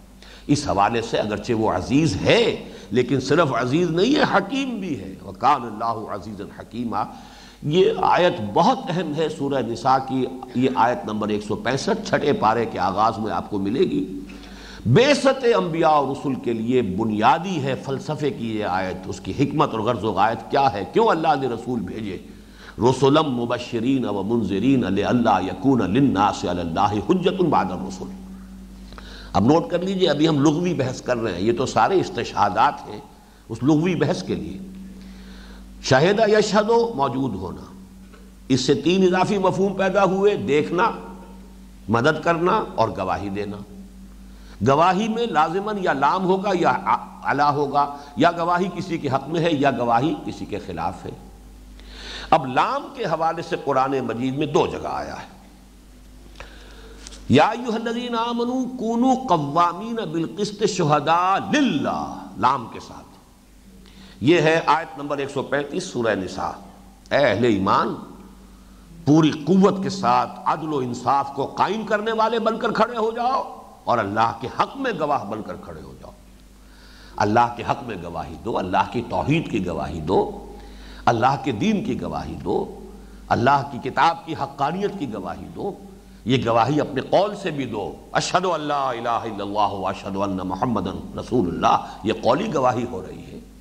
پھر تمہارا عمل گواہی دے، تم واقعتاً اللہ کے بندے بنو، تاکہ تمہارا ایک ایک عمل جو ہے گواہی دے رہا ہو کہ یہ اللہ کو اپنا مالک اور آقا مانتا ہے، اپنا الہ اور مطاع تسلیم کرتا ہے۔ تو یہ گواہی قولی بھی، گواہی عملی بھی، اور اس سے آگے گواہی کے 2 اور جو ہے ڈائمنشنز ہیں، گواہی انفرادی بھی، اجتماعی بھی۔ جب آپ اللہ کے دین پر عمل کر رہے خود ایک فرد کی حیثیت سے، تو آپ نے اپنے عمل کے ذریعے سے اللہ کے حق میں گواہی دی، اور جب تک کہ ایک پوری نظام اجتماعی کو دین کے مطابق قائم کر کے دنیا کو نہیں دکھا دیتے، وہ اجتماعی گواہی تو ہے ہی نہیں۔ تم کہتے ہو اللہ کا دین سب سے اچھا نظام حیات ہے، کہاں اس کے لیے ثبوت دو بھائی، کہیں اس کا نمونہ پیش کرو، اس نظام کو قائم کر کے دکھاؤ۔ May be it's a utopia only, ہو سکتا ہے یہ صرف ایک خیالی جنت ہو، ناقابل عمل شے ہو۔ تم نے بہت اچھے جو ہے زمین و آسمان کے قلابے ملا دیے کہ دین کا نظام ایسا ہے، اس کی معاشرت ایسی، اس کی معیشت اتنی عمدہ، یہ عادلانہ ہے، اس میں ریپریشن نہیں ہے، اس میں ایکسپلائٹیشن نہیں ہے، اس میں ڈسکریمنیشن نہیں ہے۔ خوب ہے، تم نے اچھی تصنیف کر دی ہے، اچھی تقریر کی ہے، زور خطابت دکھا دیا ہے، کوئی عالم واقعہ میں نمونہ بھی تو دکھاؤ نا۔ تو گواہی جائے، یوں سمجھیے کہ پورے دین کا لفظ اس میں آ گیا، پورے دین کی معلومات، پورے دین کی تعلیمات جمع ہو گئی ایک لفظ گواہی کے اندر۔ تو یا ایھا الذین آمنوا کونوا قوامین بالقسط، وہ نظام عدل و قسط قائم کرو تاکہ تم اللہ کے گواہ بن سکو، شہداء للہ، تاکہ تم اللہ کے حق میں گواہی دو۔ جس کو اقبال نے یہ انداز اختیار کیا ہے، دے تو بھی محمد کی صداقت کی گواہی۔ محمد کی صداقت کی گواہی بھی زبان سے بھی ہوگی، جب ہم کہتے ہیں اشہد ان محمدا عبدہ ورسولہ، اور آپ اپنے عمل سے گواہی دیں گے جب آپ اتباع کریں گے، اطاعت کریں گے رسول اللہ صلی اللہ علیہ وسلم کی۔ گویا کہ آپ کا پورا وجود، آپ کا ہر بنے منہ وہ اپنے گویا کہ زبان حال سے گواہی دے رہا ہوگا محمد صلی اللہ علیہ وسلم کی نبوت و رسالت کی۔ پھر دین کی گواہی دو، دین کا ایک نظام پیش کرو، اجتماعی طور پر تمہیں یہ کرنا پڑے گا، تب گواہی کا حق ادا ہوگا۔ تو میں ابھی صرف یہ سارے استشہادات ہیں، ابھی لغوی بحث مکمل نہیں ہوئی ہے کہ در حقیقت لام کے ساتھ ایک تو یہاں آیا یا ایھا الذین آمنوا کونوا قوامین بالقسط شہداء للہ، اور دوسری آیت آئی ہے سورہ نور میں، آیت نمبر 6۔ وہاں ذکر ہو رہا ہے کسی پر اگر زنا کا الزام لگایا جائے تو آپ کو معلوم ہے کہ اسلامی شریعت یہ ہے کہ 4 چشمدید گواہ اگر ہے تو اس کے اوپر الزام ثابت ہو جائے گا، اسے سزا دی جائے گی، اور اگر نہیں ہے 3 گواہ ہیں فرض کیجئے تو پھر قذف کا حکم لگے گا اور انہیں کوڑے لگیں گے جنہوں نے یہ الزام لگایا ہے۔ بڑا سخت قانون ہے یہ، اس لیے کہ اگر زنا آپ نے کسی کو 2 افراد کو، ایک مرد ایک عورت کو کرتے ہوئے اپنی آنکھوں سے دیکھا ہے، تب بھی اگر 3 اور گواہ موجود نہیں ہے تو زبان بند رکھو، بات مت کرو۔ اس میں بڑی حکمت ہے تاکہ یہ فحاشی معاشرے میں پھیلے نہ، اس لیے کہ زنا کے تذکرے سے بھی زنا پھیلتا ہے۔ یہ سارے اخبارات میں جو سکینڈل چھپتے ہیں یہ سب کے سب در حقیقت فحاشی اور بدکاری کو بڑھانے کا سبب بنے۔ محسوس ہوتا ہے اچھا ایسے بھی ہوتا ہے، یہ بھی ایک راستہ ہے، یہ بھی ایک طریقہ ہے، یہ چیز بھی ہو رہی ہے۔ یہ در حقیقت اسی لیے کہا ان تشیع الفاحشہ، یہ کہ فحش چیز کی اشاعت معاشرے میں نہیں ہونی چاہیے۔ لہذا اگر 4 گواہ ہیں تو زبان کھولو، 4 گواہ نہیں ہے تو تم پر قذف کا کی جو ہے حد جاری ہو جائے گی۔ بہرحال یہاں استثناء کیا گیا، فرض کیجئے کہ کسی شوہر نے دیکھ لیا اپنی بیوی کو، اب کیا کرے؟ اس بیوی کے ساتھ کیسے گزارا کرے؟ چپ تو رہے گا؟ گزارا کیسے کرے گا؟ رہے گا کیسے؟ اب اسے اپنی بیوی کی حیثیت سے کیسے تسلیم کرے گا؟ کیسے رکھے گا؟ وہاں استثناء کیا گیا کہ اگر اس کے ساتھ کوئی اور گواہ نہیں ہے اس کے حق میں تو وہ 4 مرتبہ قسم کھائے، حلف اٹھائے کہ میں اللہ کو گواہ بنا کر اس کے حلف لیتے ہوئے کہہ رہا ہوں کہ اس نے زنا کیا ہے، تو وہ پھر 4 گواہیوں کے قائم مقام ہو جائے گا اس کا یہ حلف۔ اگر عورت بھی 4 دفعہ قسم کھا کر کہہ دے کہ یہ جھوٹ بول رہا ہے تو سزا تو نہیں ملے گی، لیکن اس کو بھی قذف نہیں کیا جائے گا، سیپریشن جو ہے وہ کر دی جائے گی کہ ٹھیک ہے اب یہ علیحدہ علیحدہ رہے، اب ان کے درمیان جب نوبت بہی جا رسید تو اب ان میں ساتھ نہیں رہنا۔ میں نے یہ سارا پس منظر بیان کیا، اب اس آیت پر غور کیجئے، وَالَّذِينَ يَرْمُونَ أَزْوَاجَهُمْ وَلَمْ يَكُنْ لَهُمْ شُهَدَاءَ إِلَّا أَنفُسَهُمْ لَمْ يَكُنْ لَهُمْ شُهَدَاءَ، ان کے حق میں گواہی دینے والے نہ ہوں سوائے ان کی اپنی جان کے، تو پھر یہ حکم ہوگا کہ 4 مرتبہ وہ حلف اٹھا کر قسم کھا کر اگر کہیں گے تو وہ الزام ثابت ہو جائے گا۔ البتہ یہ کہ اگر عورت بھی 4 مرتبہ حلفیہ بیان دے دے اور کہے کہ مجھ پر لعنت ہو اللہ کی اگر میں نے جھوٹ بیان دیا ہو تو سزا تو نہیں ہوگی، البتہ اس پر بھی جو ہے قذف کی حد جاری نہیں ہوگی۔ یہ 2 مثالیں میں نے آپ کو دی ہیں، لام کے ساتھ کسی کے حق میں گواہی دینے کے مفہوم میں یہ لفظ آیا شہادت کا۔ باقی رہ گیا کہ علا کے ساتھ، یہ تو بے شمار مرتبہ آیا۔ البتہ علا کے ساتھ ایک تو ہے کسی کے خلاف گواہی دینا اور ایک کسی کے سر پر نگران بن کر کھڑے ہو جانا، یہ بھی ہے۔ کنت شہیداً علیہم، میں ان پر نگران تھا۔ حضرت عیسیٰ علیہ السلام کا قول ہے کہ جو اللہ تعالیٰ کی جناب میں وہ پیش کریں گے قیامت کے محاسبے کے دن کہ اللہ جب تک میں تھا میں نگران تھا، میں نے اپنے پیروکاروں کو ہرگز نہیں کہا یا عیسیٰ ابن مریم انت قلت للناس اتخذونی و امی الہین، اے مریم کے بیٹے عیسیٰ کیا تم نے کہا تھا اپنے ماننے والوں سے، اپنے ان لوگوں سے کہ مجھے اور میری ماں کو بھی اللہ کے ساتھ معبودوں کی فہرست میں شامل کر لینا؟ بہرحال وہ جو بھی ان کا طرز عمل ہے اس سے پھر اعلان برات کریں گے حضرت عیسیٰ اور کہیں گے کنت شہیداً علیہم، میں ان پر نگران تھا جب تک میں ان کے ہاں موجود تھا، میں نے ایسی کوئی بات نہیں کی پروردگار، اب باقی میرے بعد جو کچھ انہوں نے کیا ہے تو وہ تو پھر تیری ہی نگرانی ہے، تو ہی جانتا ہے، تو ہی بہتر جو ہے علم رکھنے والا ہے۔ تو اعلیٰ کے ساتھ نگرانی کے لیے بھی لفظ آ جاتا ہے، موجود ہے اور موجود ہو کر دیکھ رہا ہے اور نگرانی کر رہا ہے، لیکن یہ کہ زیادہ تر یہ گواہی میں خلاف دینے کے لیے، اب اس کے لیے میں ایک آیت آپ کو سنا رہا ہوں، یہ ایک آیت کافی ہو جائے گی اس لیے کہ اس میں 2 مرتبہ یہ اعلیٰ کے ساتھ گواہی آ رہی ہے۔ یہ جو ہے سورہ حامیم سجدہ کی آیت ہے، حتی اذا جاؤہا، جب یہ لوگ پہنچیں گے، یہ قیامت کے محاسبے کا اور جو عدالت اخروی ہے اس کا تذکرہ ہو رہا ہے، شہد علیہم سمعہم و ابصارہم و جلودہم بما کانوا یعملون، ان کے خلاف گواہی دیں گے ان کے کان اور ان کی آنکھیں اور ان کی کھالیں ان چیزوں کی جو وہ کر رہے تھے۔ یہ آنکھ گواہی دے گی اے اللہ اس نے میرے ذریعے سے نامحرموں کو دیکھا اور اس سے لذت حاصل کی، جسے حدیث نے کہا ہے یہ آنکھ کا زنا ہے، اے اللہ اس بدبخت نے مجھے زنا کے لیے استعمال کیا۔ یہ ہاتھ گواہی دیں گے، یہ پیر گواہی دیں گے، یہ کھالیں گواہی دیں گی، آنکھیں گواہی دیں گی، کان گواہی دیں گے، اور گواہی خلاف۔ حتی اذا ما جاؤوها شہد علیہم سمعہم وابصارہم وجلودہم بما کانوا یعملون وقالوا لجلودہم، اب وہ کہیں گے گھبرا کر اپنی کھالوں سے، لما شہدتم علینا، کیوں تم نے گواہی دی ہمارے خلاف؟ تم تو میری اپنی کھال تھی، تم میری اپنی آنکھیں تھیں، تم تو میرے اپنے کان تھے، میرے خلاف گواہی دی، لما شہدتم علینا؟ قالوا انطق اللہ الذی انطق کل شیء، وہ کہیں گے آج اس اللہ نے ہمیں بھی گویائی عطا کر دی ہے جس نے ہر شے کو گویائی عطا کی۔ اس کو نوٹ کیجئے، ایک آیت میں 2 مرتبہ علا کے ساتھ شہادت کا لفظ آ گیا، خلاف گواہی دینا۔ یہ ہے اس کی لغوی بحث۔ اب جو میں ایک جملہ کہہ رہا ہوں اسے پوری توجہ کے ساتھ سنیے۔ قرآن مجید کی اصطلاحات میں، اور اصطلاحات کا علم بہت اہم ہوتا ہے، ہر سائنس اس کے لیے پہلے اس کی ٹرمینالوجی ہے۔ اگر آپ نے اصطلاحات سمجھ لی ہے تو آگے بات کھلتی چلی جائے گی، اصطلاحات ہی واضح نہیں ہیں تو بات آگے کہاں چلے گی؟ تو قرآن مجید کی اصطلاحات ہیں۔ کار رسالت، فریضہ رسالت کے لیے قرآن حکیم کی اہم ترین اصطلاح شہادت ہے۔ پھر نوٹ کیجئے، کار رسالت، کار رسالت کیا ہے؟ تبلیغ ہے، انذار ہے، تبشیر ہے، واعظ ہے، نصیحت ہے، سارے الفاظ جمع کرتے چلے جائیے۔ تعلیم ہے، تربیت ہے، تزکیہ ہے، سبھی کام کرتے تھے نا، حضور نے کیا نہیں کیا؟ تذکیر ہے، تبلیغ ہے، تبیین ہے، تعلیم ہے، انذار ہے، تبشیر ہے، واعظ ہے، نصیحت ہے، یہ تمام الفاظ جمع کر لیجیے۔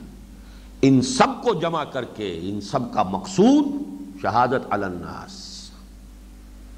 ان سب سے جو شے پیش نظر ہے لوگوں پر حجت قائم کر دینا کہ اللہ کی عدالت میں کھڑے ہو کر وہ یہ نہ کہہ سکیں، اگنورنس کی بنیاد پر اپنے لیے کوئی حجت، کوئی بہانہ، کوئی عذر پیش نہ کر سکیں، اے اللہ ہم تک تو بات پہنچی نہیں، ہم تک تو کسی نے تیرا پیغام پہنچایا نہیں۔ لہذا اتمام حجت اور قطع عذر کے لیے قرآن مجید کی اصطلاح، بنیادی اصطلاح یہ ہے شہادت علی الناس۔ اب اس کے لیے 2 آیتیں تو چھوٹی چھوٹی ذہن میں رکھیے، اور یہ اس لیے کہ یہ اکثر کو یاد ہوں گی، جن کا بھی دینی مزاج ہے وہی لوگ آخر درس سننے آتے ہیں۔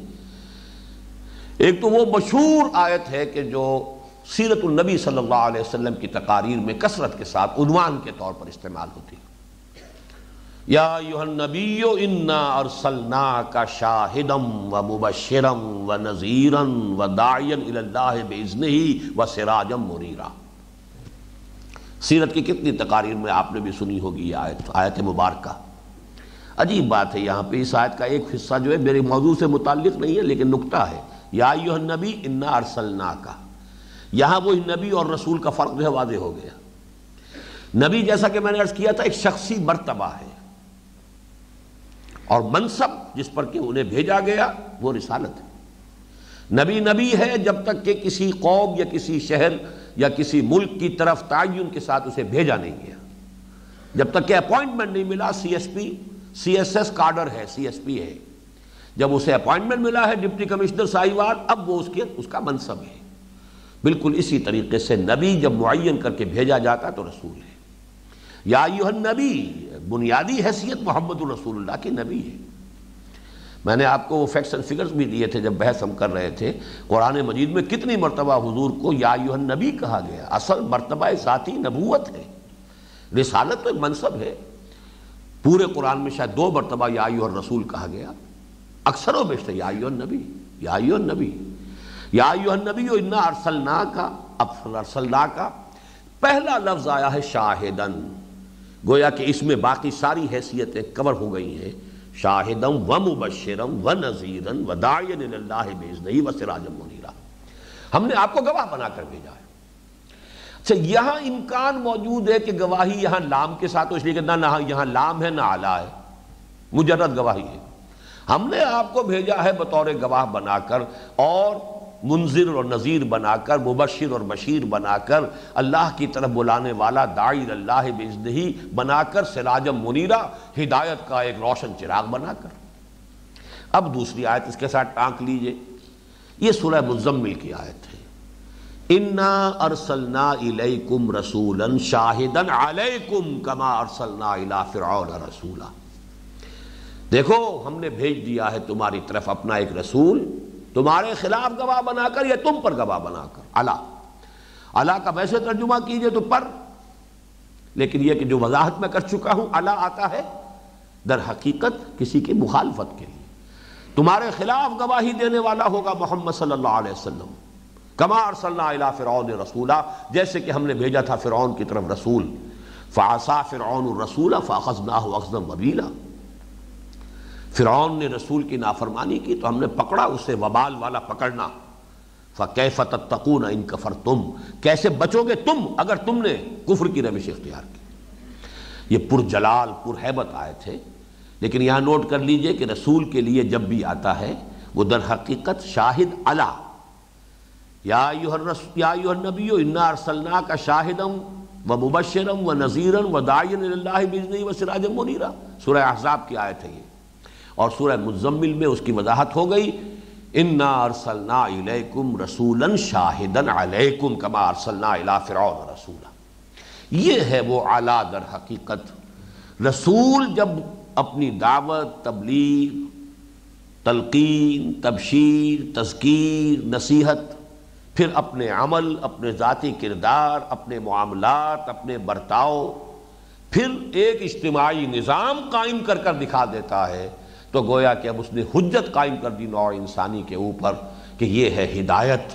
ہدایت روشن ہو گئی، لیحق الحق ویبطل الباطل، تاکہ حق کا حق ہونا ثابت کر دے اور باطل کا باطل ہونا ثابت کر دے۔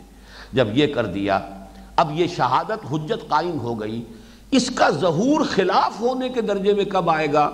قیامت کے دن اب رسول کھڑا ہوگا پروزیکیوشن وٹنس کی حیثیت سے۔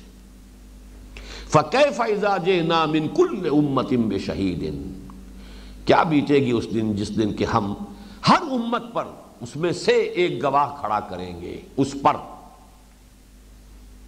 اور وہ گواہ جو ہے وَجِئْنَا بِكَ عَلَىٰ هَٰؤُلَاءِ شَهِيدًا، اور اے نبی صلی اللہ علیہ وسلم ہم آپ کو لائیں گے ان کے خلاف گواہ بنا کر۔ یعنی رسول سب سے پہلے پروزیکیوشن وٹنس کی حیثیت سے کہے گا پروردگار تیری جو ہدایت مجھ تک آئی تھی میں نے پہنچا دی تھی، ناؤ دے آر ریسپانسبل، اب یہ جواب دے ہیں، یہ نہیں کہہ سکتے کہ میں نے پہنچایا نہیں۔ یہ گواہی حق میں ثابت ہوئی کہ خلاف؟ اگر تو رسول کی طرف سے کوتاہی ہو گئی ہوتی تو حجت رسول پر قائم ہوتی، اے اللہ انہوں نے ہمیں پہنچائی نہیں بات تیری، آسک ہم، ذمہ دار وہ ہے۔ میں نے ہمیشہ اس کی مثال دی ہے، آج پھر دوہرا رہا ہوں تاکہ یکجا یہ مضامین پھر جمع ہو جائیں۔ آپ نے کوئی پیغام بھیجا اپنے کسی دوست کو، عزیز کو، کسی کے ذریعے کہ کل شام تک بھائی یہ کام کرنا ہے، ضروری، نہیں کرو گے میرا بڑا نقصان ہو جائے گا۔ کام نہیں ہوا، آپ کا نقصان ہو گیا، آپ غصے میں آگ بگولا گئے اور اپنے اس عزیز اور دوست سے آپ نے شکایت کی، تمہیں میں نے پیغام بھیجا تھا، تم نے یہ کام نہیں کیا اور میرا نقصان ہو گیا، کون ذمہ دار ہے؟ اگر وہ ایک جملہ کہہ دے کہ بھائی مجھے تو آپ کا پیغام پہنچا ہی نہیں، آپ کا الزام، آپ کی شکایت ختم ہو گئی کہ نہیں؟ جھاگ کی طرح بیٹھ جائیں گے کہ نہیں؟ اب سارا غصہ کس پر آئے گا؟ اب آپ جا کر اس سے پوچھیں گے جس کے ذریعے سے پیغام بھیجا تھا، بھلے آدمی تمہارے ذریعے میں نے اتنا اہم پیغام بھیجا اور تم نے وہ پیغام پہنچایا نہیں، میرے نقصان کے ذمہ دار تم ہو۔ بس یہ ہے مسئلہ، سیدھا سیدھا مثلث یہی ہے ہمیشہ۔ اللہ نے بھیجا رسول کو، رسول نے پہنچا دیا، وہ بری، ذمہ داری قوم پر۔ رسول نے پہنچانے میں کوتاہی کی، قوم بری، ذمہ داری رسول پر۔ یہ صرف فرض کے درجے میں کہہ رہا ہوں، بفرض محال، اس کا کوئی امکان نہیں کہ رسول کوتاہی کرے۔ البتہ ایک چھوٹی سی مثال سے یہ بات واضح ہو جائے گی. پہلے تو آیت نوٹ کر لیجئے، سورہ اعراف کی آیت نمبر 6. وَلَنَسْأَلَنَّ الَّذِينَ أُرْسِلَ إِلَيْهِمْ وَلَنَسْأَلَنَّ الْمُرْسَلِينَ. ہم لازماً پوچھ کر رہیں گے ان سے بھی کہ جن کی طرف رسولوں کو بھیجا، اور ہم لازماً پوچھیں گے رسولوں سے بھی. وہی مثلث، تم نے پیغام پہنچا دیا تھا، پروردگار میں نے پہنچا دیا، میں نے کوئی کمی نہیں کی، کوئی اضافہ نہیں کیا. پروردگار چاہے انہوں نے گالیاں دیں، چاہے انہوں نے اعراض کیا، چاہے انہوں نے مجھے ستایا، پروردگار میں نے تیری بات پہنچائی. رسول بری ہو گئے، اب تم بات کرو. اور خدا نہ خواستہ بالفرض، اور یہ مضمون بھی قرآن میں موجود ہے، یا ایھا الرسول بلغ ما انزل الیک من ربک وان لم تفعل فما بلغت رسالتہ. اے رسول صلی اللہ علیہ وسلم، پہنچا دو جو کچھ کے نازل ہوا ہے تم پر تمہارے رب کی طرف سے. اور اگر یہاں میں پھر مجبور ہوں کہ بفرض محال، اگر تم نے ایسا نہ کیا تو فریضہ رسالت ادا نہیں ہوگا. وَإِن لَمْ تَفْعَلْ فَمَا بَلَّغْتَ رِسَالَتَهُ. اگر نہیں کیا ایسا تو رسالت کا حق تم نے ادا نہیں کیا، تم نے رسالت کی تبلیغ جو ہے نہیں کی. وہی بات ہے، اگر پیغامبر پیغام پہنچا دے وہ بری، ساری ذمہ داری اس کی جس کو پیغام پہنچا دیا گیا. اگر وہ کوتاہی کرے نہ پہنچائے تو جس کو پیغام پہنچانا تھا وہ بری، اور سارا الزام کس پر؟ پیغامبر پر. اس کی جو مثال ہے دیکھیں نا، قرآن مجید نے کوئی چیز چھوڑی نہیں ہے. اس کو آپ ماڈرن جو اکاؤنٹنگ ہے اس میں ڈیبٹ کریڈٹ کے حساب سے سمجھ لیجئے.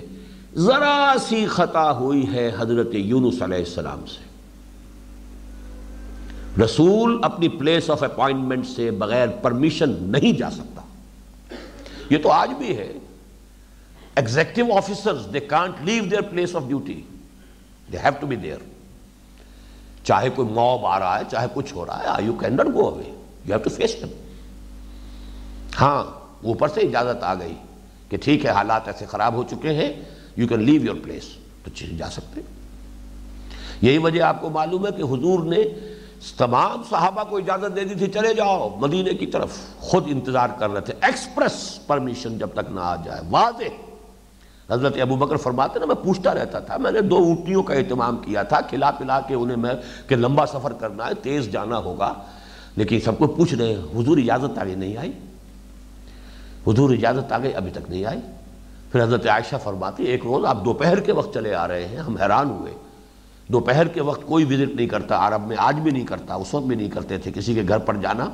یہ بہت ہی یوں سمجھیے کہ تہذیب کے آداب کے خلاف سمجھا جاتا تھا. دوپہر کے وقت حضور تشریف لائے، اپنا چہرہ آپ نے جو ہے پوری طرح کپڑے کے اندر لپیٹا ہوا، تو ہم سمجھ گئے کوئی خاص بات ہے. آتے ہی آپ نے فرمایا اجازت آ گئی. تو ایکسپریس اپروول، ایکسپریس پرمیشن کے بغیر رسول اپنی جگہ نہیں چھوڑ سکتا. حضرت یونس علیہ السلام اپنے قوم کے طرز عمل سے اس درجے نالاں ہوئے، حمیت حق کے جوش میں اپنی قوم کو چھوڑ کر چلے گئے بغیر اس کے کہ ابھی اجازت آئی ہو. یہ جو ڈیبٹ ہے حضرت یونس علیہ السلام کا، کریڈٹ بن گیا قوم کے لیے کہ ایک ہی مثال قرآن مجید میں بیان کی گئی ہے کہ واحد مثال ہے کہ کسی قوم پر عذاب کے شروع ہو جانے کے بعد آثار پیدا ہو گئے اور پھر اس قوم نے توبہ کی اور اللہ نے ان کی توبہ قبول کر لی. الا قوم یونس، الا ایک ہی ہے مثال، اس لیے کہ رسول نے اللہ تعالیٰ کی واضح اجازت کے بغیر قوم کو چھوڑ دیا تھا. وہاں کا ڈیبٹ اور اس کی جو سزا حضرت یونس کو ملی ہے، مچھلی کے پیٹ میں رہے وہ تو وہاں انہوں نے لا الہ الا انت سبحانک انی کنت من الظالمین، یہ تسبیح جو ہے قرآن کہتا ہے اگر یہ تسبیح انہوں نے نہ کی ہوتی وہاں تو للبث فی، اسی کی پیٹ کے اندر رہتے اور قیامت تک وہیں رہتے، وہیں سے ان کا باعث بعد الموت ہونا تھا. لیکن اللہ نے توبہ قبول کی، مچھلی نے ساحل پر اگل دیا، پھر اللہ تعالیٰ نے خاص اہتمام فرمایا، یقطین کا درخت ان کے اوپر اگا دیا. وہ سارا اہتمام قرآن مجید میں موجود ہے. یہ کیوں ہوا؟ صرف ایک خطا، اور اس خطا کا کریڈٹ ملا ہے اس قوم کو کہ عذاب کے آثار شروع ہو گئے اور اس کے باوجود دعا کو ان کی جو توبہ ہے قبول کر لی گئی. یہ ہے اصل میں وہ نازک فرض منصبی شہادت علی الناس کا. یہاں تبلیغ کا حق ادا کر دیجئے، قول سے، عمل سے، انفرادی طور پر، اجتماعی طور پر۔ قیامت میں اب پروزیکیوشن وٹنس کی حیثیت سے کھڑے ہو کر گواہی دیجئے، اے اللہ وی ڈیڈ آور ڈیوٹی، ہم نے پہنچا دیا تھا، ہم نے پہنچانے میں کمی نہیں کی، اے اللہ ہم نے امکانی حد تک معذرتاً الی ربکم، تاکہ اپنے رب کے حضور میں معذرت پیش کر سکیں، پروردگار ہم نے اپنی ذمہ داری ادا کر دی تھی۔ یہ اب جانیں اور ان کا کام جانیں، اب یہ جواب دہ ہیں، یہی ہے کہ جو اب مسئول ہیں یہ ذمہ دار ہیں۔ یہ ہے کار رسالت کی نازک ذمہ داری، اور نوٹ کیجئے یہ ذمہ داری جیسا کہ میں واضح کر چکا ہوں، ختم نبوت کے بعد اب تا قیام قیامت امت کے کندھے پر ہے۔ نوع انسانی تو ختم نہیں ہوئی نا، نبوت ختم ہو گئی، اب شخصاً رسول کوئی نہیں آئے گا، لیکن اس پوری امت کو فریضہ رسالت ادا کرنا ہے تا قیام قیامت۔ یہ جو ذمہ داری ہے یہ منتقل کی ہے باقاعدہ، اللہ تعالیٰ نے تو یہاں اعلان کیا اسی لیے تمہیں امت وسط بنایا ہے، تمہیں یہ منصب اسی لیے دیا گیا ہے، یہ فضیلت اسی لیے دی گئی ہے کہ تم اب مستقل ایک تھرڈ لنک کی حیثیت سے وہ جو رسالت کا سلسلہ رسالت ہے، رسول ملک جبرائیل لائے پہنچا گئے محمد کو صلی اللہ علیہ وسلم، رسول بشر نے پہنچا دیا تمہیں، اب تمہاری ذمہ داری ہے کہ پہنچاؤ پوری نوع انسانی تک۔ قرآن مجید کی اس آیت کی اصل شرح جو ہے وہ آپ کو ملتی ہے حضور کے خطبہ حجۃ الوداع میں۔ آپ نے خطبہ ارشاد فرمایا، اپنی وہ تعلیمات جو مکمل ہو چکی تھی، یوں کہ یہ فنیشنگ ٹچز دیے کچھ چیزوں کی اہمیت ظاہر کرنے، الصلاۃ الصلاۃ الصلاۃ، نماز کی تاکید۔ یہ تاکید آخری یہ جو ہے خطبہ چونکہ آپ کا تھا، ویسے یہ کہ آپ نے انتقال کے وقت بھی الصلاۃ الصلاۃ الصلاۃ وما ملکت ایمانکم، پوری پابندی کرو نماز کی، پابندی کرو نماز کی، پابندی کرو نماز کی، اور دیکھو اپنے غلاموں اور کنیزوں کا خیال رکھو، ان کے لیے ان کے حقوق جو ہیں ان کو کہیں بھی ان کو برباد نہ کرنا۔ تو یہ فنیشنگ ٹچز آپ نے دیے، ورنہ دین تو مکمل ہو چکا تھا اس وقت۔ اور اس کے بعد خطبے کے آخر میں سوال کیا، الا هل بلغت، لوگوں میں نے پہنچا دیا کہ نہیں؟ پورے مجمع نے جواب دیا، اور دو جواب سنانا چاہتا ہوں آپ کو۔ ایک روایت میں تو 3 الفاظ ہیں، انا نشہد انک قد بلغت وادیت ونصحت، ہاں حضور ہم گواہ ہیں آپ نے حق تبلیغ ادا کر دیا، حق خیر خواہی ادا کر دیا، حق امانت ادا کر دیا۔ ایک میں ایک اور ہے، بلکہ وہ زیادہ بلیغ الفاظ ہیں، زیادہ مفصل ہیں، انا نشہد انک قد بلغت الرسالۃ وادیت الامانۃ ونصحت الامۃ وکشفت الغمۃ، حضور ہم گواہ ہیں رسالت کا حق تبلیغ ادا کر دیا، امانت کا حق ادائیگی ادا کر دیا، امت کا حق خیر خواہی ادا کر دیا، پورا کر دیا، اور تمام تاریکیوں کو چھانٹ دیا اور اس کے پردے پھاڑ دیے۔ کشفت الغمہ، 3 مرتبہ سوال، 3 مرتبہ جواب، 3 ہی مرتبہ پھر آسمان کی طرف اشارہ کیا انگشت شہادت سے، اور پھر لوگوں کی طرف، اللہم اشہد، اے اللہ تو بھی گواہ رہے، اللہم اشہد، اے اللہ تو بھی گواہ رہے، اللہم اشہد، اے اللہ تو بھی گواہ رہے، یہ مان رہے ہیں کہ میں نے ان تک پہنچا دیا۔ یہی گواہی قیامت میں ہوگی امت کے خلاف، اے اللہ میں نے ان کو پہنچا دیا تھا، اب ان کے ذمہ تھا آگے پہنچانا۔ ظاہر بات ہے چین میں بھی انسان آباد تھے، ہندوستان میں بھی آباد تھے، پورے یورپ میں آباد تھے، افریقہ میں آباد تھے، اور حضور تو سب کے لیے بھیجے گئے۔ دعوت و تبلیغ کا حق تو ادا ہوا، تو اب صرف اہل عرب کے لیے ادا ہوا، اور کہاں ہوا ابھی؟ صرف بادشاہوں کو خطوط لکھنے سے تو کوئی اس سے وہ اتمام حجت تو نہیں ہو جاتا۔ اگر 2 کروڑ ایرانی تھے تو بادشاہ کو خط آنے سے باقی لوگوں کو پتہ بھی نہیں چلا ہوگا کوئی خط آیا ہے، کسی نے دعویٰ نبوت کیا۔ یہ ذمہ داری اتمام حجت کون کرے گا؟ لہذا اب آپ نے 3 مرتبہ یہ کہہ کر اللہ تو گواہ رہے، اللہ تو گواہ رہے، اللہ تو بھی گواہ رہے، اب آپ نے کہا امت سے فَلْيُبَلِّغِ الشَّاهِدِ الْغَائِبَ، فَلْيُبَلِّغِ الشَّاهِدُ الْغَائِبَ، اب لازم ہے ان پر، اب یہ شاہد دیکھیے موجود کے معنی میں آ گیا، اب جو یہاں موجود ہیں ان کی ذمہ داری ہے کہ وہ پہنچائیں ان کو جو یہاں موجود نہیں ہیں، اور اتنے بلیغ الفاظ ہیں، کیونکہ حضور خود دعویٰ کرتے ہیں انا افصح العرب، میں عرب کا فصیح ترین انسان ہوں۔ غائب، غائب میں وہ سب بھی آ گئے جو اس وقت دنیا میں موجود تھے، اور وہ بھی آ گئے جو کہ قیامت تک آئیں گے دنیا میں۔ فَلْيُبَلِّغِ الشَّاهِدُ الْغَائِبَ، پہنچاؤ۔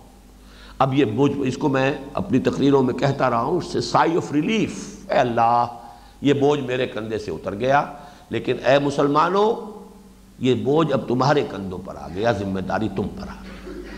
یہ ہے مفہوم اس آیہ مبارکہ کا جو بدقسمتی سے اس حدیث کے پردے میں بالکل چھپ گیا ہے۔ البتہ یہ سمجھیے کہ اس حدیث کا پھر مفہوم کیا ہے، کیا وہ حدیث غلط ہے؟ یہ بڑا ایک تیکھا سوال ہے جو میں کر رہا ہوں، اس لیے کہ حدیث یہ بخاری شریف میں بھی موجود ہے۔ اس حدیث کے ذرا سے مختلف متن کے ساتھ یہ ترمذی میں بھی اور امام احمد ابن حنبل نے بھی اپنے اپنے مجموعوں میں، مسند میں اور جامع میں اس کو کیا ہے نقل، نظر انداز نہیں کر سکتے۔ اس حدیث کے الفاظ میں آپ کو سنا رہا ہوں۔ ان ابی سعید الخدری رضی اللہ عنہ، روایت کیا گیا ہے حضرت ابو سعید خدری رضی اللہ تعالی عنہ سے، قال قال رسول اللہ صلی اللہ علیہ وسلم، کہ فرمایا اللہ کے رسول صلی اللہ علیہ وسلم نے، یدعا نوح یوم القیامہ، پکارا جائے گا نوح کو قیامت کے دن، نوح پیش ہو جاؤ، فیقول، حضرت نوح جو ہے اس پر عرض کریں گے لبیک و سعدیک یا رب۔ اب یہ کہ الرب رب وان تنزل والعبد عبد وان ترقى، بندہ کتنا ہی بلند ہو جائے بندہ ہی رہے گا، چاہے نوح ہو چاہے محمد ہو صلی اللہ علیہ وسلم، مقام بندگی سے تو تجاوز نہیں ہے، وہ اللہ ہے، اس کی شان ہے، ذو الجلال والاکرام۔ پکارے گا نوح لبیک و سعدیک یا رب، پروردگار حاضر ہوں، فیقول هل بلغت، اب اللہ تعالیٰ فرمائیں گے تم نے پہنچا دیا تھا، فیقول نعم، عرض کریں گے جی پہنچا دیا تھا، فیقال لامتہ، اب کہا جائے گا ان کی امت سے، هل بلغکم، کیا ہمارے اس بندے نے تمہیں پہنچا دیا تھا پیغام ہمارا، فیقول ما اتانا من نذیر، وہ کہیں گے نہیں ہمارے پاس کوئی خبردار کرنے والا نہیں آیا، فیقول من یشہد لک، اب دیکھیے لام کے ساتھ گواہی آئی ہے، اللہ فرمائے گا اے نوح تمہارا گواہ کون ہے، کون ہے جو تمہارے حق میں گواہی دے، من یشہد لک، فیقول محمد و امتہ، محمد گواہی دینے کے لیے موجود ہے، ان کی امت گواہی دینے کے لیے موجود ہے، فیشہدون انہ قد بلغ، پھر وہ یعنی حضور بھی اور تمام جو امت ہے وہ بھی گواہی دے گی کہ جی ہم گواہ ہیں کہ حضرت نوح نے اپنا فریضہ رسالت ادا کر دیا تھا۔ اس روایت میں وہ الفاظ نہیں ہیں، بعض دوسری روایات میں اضافی ہیں، اس پر وہ واویلا کریں گے، یہ کون ہوتے گواہی دینے والے، یہ تو بعد میں آئے ہیں، ان کا وجود ہی نہیں تھا جب ہمارا یہ معاملہ ہوا ہے، یہ موجود ہی نہیں تھے۔ تو وہ کہیں گے کہ ہم یقین کے ساتھ، قرآن میں ہمیں اللہ نے اطلاع دی، محمد رسول اللہ نے ہمیں خبر دی، ہم اس کی بنا پر یقین، یہ مفہوم گویا کہ لیا گیا۔ فذالک قولہ جل ذکرہ وکذالک جعلناکم امۃ وسطا لتکونوا شہداء علی الناس ویکون الرسول علیکم شہیدا، یہ ہے مفہوم اس آیت مبارکہ کا جو ابھی آیت ہم نے پڑھی ہے۔ اب اس کے ضمن میں جو میری گزارشات ہیں وہ نوٹ کر لیجئے۔ پہلی بات تو یہ کہ اس حدیث میں جو قرآن مجید میں جو تذکرہ ہوا ہے بہت سے مقامات پر، اس کے خلاف ایک بات آئی ہے۔ قرآن مجید میں جہاں بھی آیا ہے کیا تمہارے پاس کوئی نذیر نہیں آیا، قالوا بلا قد جاءنا نذیر فکذبنا وقلنا ما نزل اللہ من شیء، وہاں تو جواب یہ آ رہا ہے کہ وہ کہیں گے کیوں نہیں آئے تھے ہمارے پاس ایک نذیر، لیکن ہم نے انہیں جھٹلا دیا، ہم نے کہا کہ کوئی شے نازل نہیں کی اللہ نے۔ تو یہ تعارض ہو گیا قرآن کا حدیث سے۔ اس کی تعویل کیا ہے، حل کیا ہے؟ حل یہ ہے قرآن مجید میں قیامت اور اس کے مختلف مراحل ہیں، ان کی جو خبریں دی گئی ہیں ان میں ایسی کنٹرڈکشنز اور بھی موجود ہیں۔ مثلا یہ بھی کنٹرڈکشن موجود ہے کہ اس روز ہم ان کے منہ پر مہر لگا دیں گے، وہ بات ہی نہیں کر سکیں گے، وہ چپ رہ جائیں گے۔ یہ بھی ہے کہ وہ بات کریں گے، جواب دیں گے اور یہ کہیں گے۔ اس کی تعویل کیا ہوگی، تطبیق کیا ہوگی کہ یہ مختلف مراحل ہیں، کوئی شے غلط نہیں ہے، کوئی بات جھوٹی نہیں ہے، لیکن اس کے نہ معلوم کتنے مراحل ہیں اس محاسبے کے، ہر مرحلے کے اوپر ایک بات ہے کہ جو ہو رہی ہے۔ اس حوالے سے ہم نے جب ان دونوں چیزوں کی تطبیق کی، انہیں مان لیا، بعین ہی یہی بات یہاں ہوگی کہ یہ بھی مرحلہ ایک ہے، یہ بھی ایک حقیقت کے طور پر، یہ بھی ایک واقعہ جس کی خبر دے رہے محمد الرسول اللہ صلی اللہ علیہ وسلم، لیکن ایک بات، ایک مفہوم وہ بھی ہے کہ جو اس طریقے سے قرآن مجید کے نظائر سے، القرآن یفسر بعضہ بعضا کے حوالے سے جو نتیجہ برآمد ہو رہا ہے وہ اپنی جگہ پر حق ہے، یہ واقعہ اپنی جگہ پر ہے، اور اس میں ایک امکان اور بھی ہے۔ یہ میں بڑی جرأت اور جسارت کر رہا ہوں اپنے مقام سے تجاوز کرتے ہوئے، جو میں نے پہلے کبھی ایسی جسارت نہیں کی ہے، وہ یہ کہ آخری الفاظ ہو سکتا ہے کہ کسی راوی کا اضافہ ہو، کہ حضور کے الفاظ تو وہاں ختم ہو گئے کہ امت گواہی دے گی کہ پہنچا دیا تھا، فَيَشْهَدُونَ أَنَّهُ قَدْ بَلَغَ۔ اب آگے کہ یہ ہے اصل مفہوم اس آیت کا، یہ حضور صلی اللہ علیہ وسلم کے الفاظ بھی ہو سکتے ہیں، اور یہ بھی ہو سکتا ہے کہ جس نے سنا ہے، حضرت ابو سعید خدری رضی اللہ تعالیٰ عنہ، انہوں نے حضور کے اس قول کا مطلب یہ سمجھاؤ کہ یہ مفہوم ہے اس آیت مبارکہ کا کہ وَكَذَلِكَ جَعَلْنَاكُمْ أُمَّةً وَسَطًا لِتَكُونُوا شُهَدَاءَ عَلَى النَّاسِ وَيَكُونَ الرَّسُولُ عَلَيْكُمْ شَهِيدًا، اس لیے کہ یہ سب مانتے ہیں کہ حدیث نبوی روایت بالمعنی ہے، باللفظ اس کی صحت کا دعویٰ نہیں ہے، باللفظ صحت کا دعویٰ صرف قرآن کا ہے، قرآن میں ایک ایک لفظ، ایک ایک حرف کی صحت کی ضمانت ہے، حدیث میں نہیں ہے، جس کا سب سے بڑا ثبوت یہ ہے کہ جس حدیث کو ام السنہ کہا گیا ہے، حدیث جبرائیل، اس کی اگر 5 صحابہ سے روایتیں، 5 مختلف، باریک باریک فرق ہے۔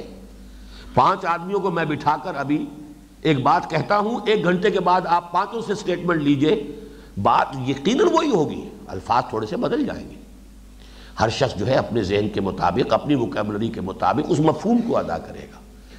تو قرآن کی جو وحی جلی ہے وہ باللفظ ہے، اور اس کی حفاظت کا ذمہ باللفظ ہے، بالحرف ہے، لیکن حدیث نبوی کی روایت جو ہے اس کی یہ لفظی ضمانت کہ ہر لفظ جو کا تو ہے، اس کا سب سے بڑا میں نے اس کے خلاف ثبوت دیا حدیث جبرائیل۔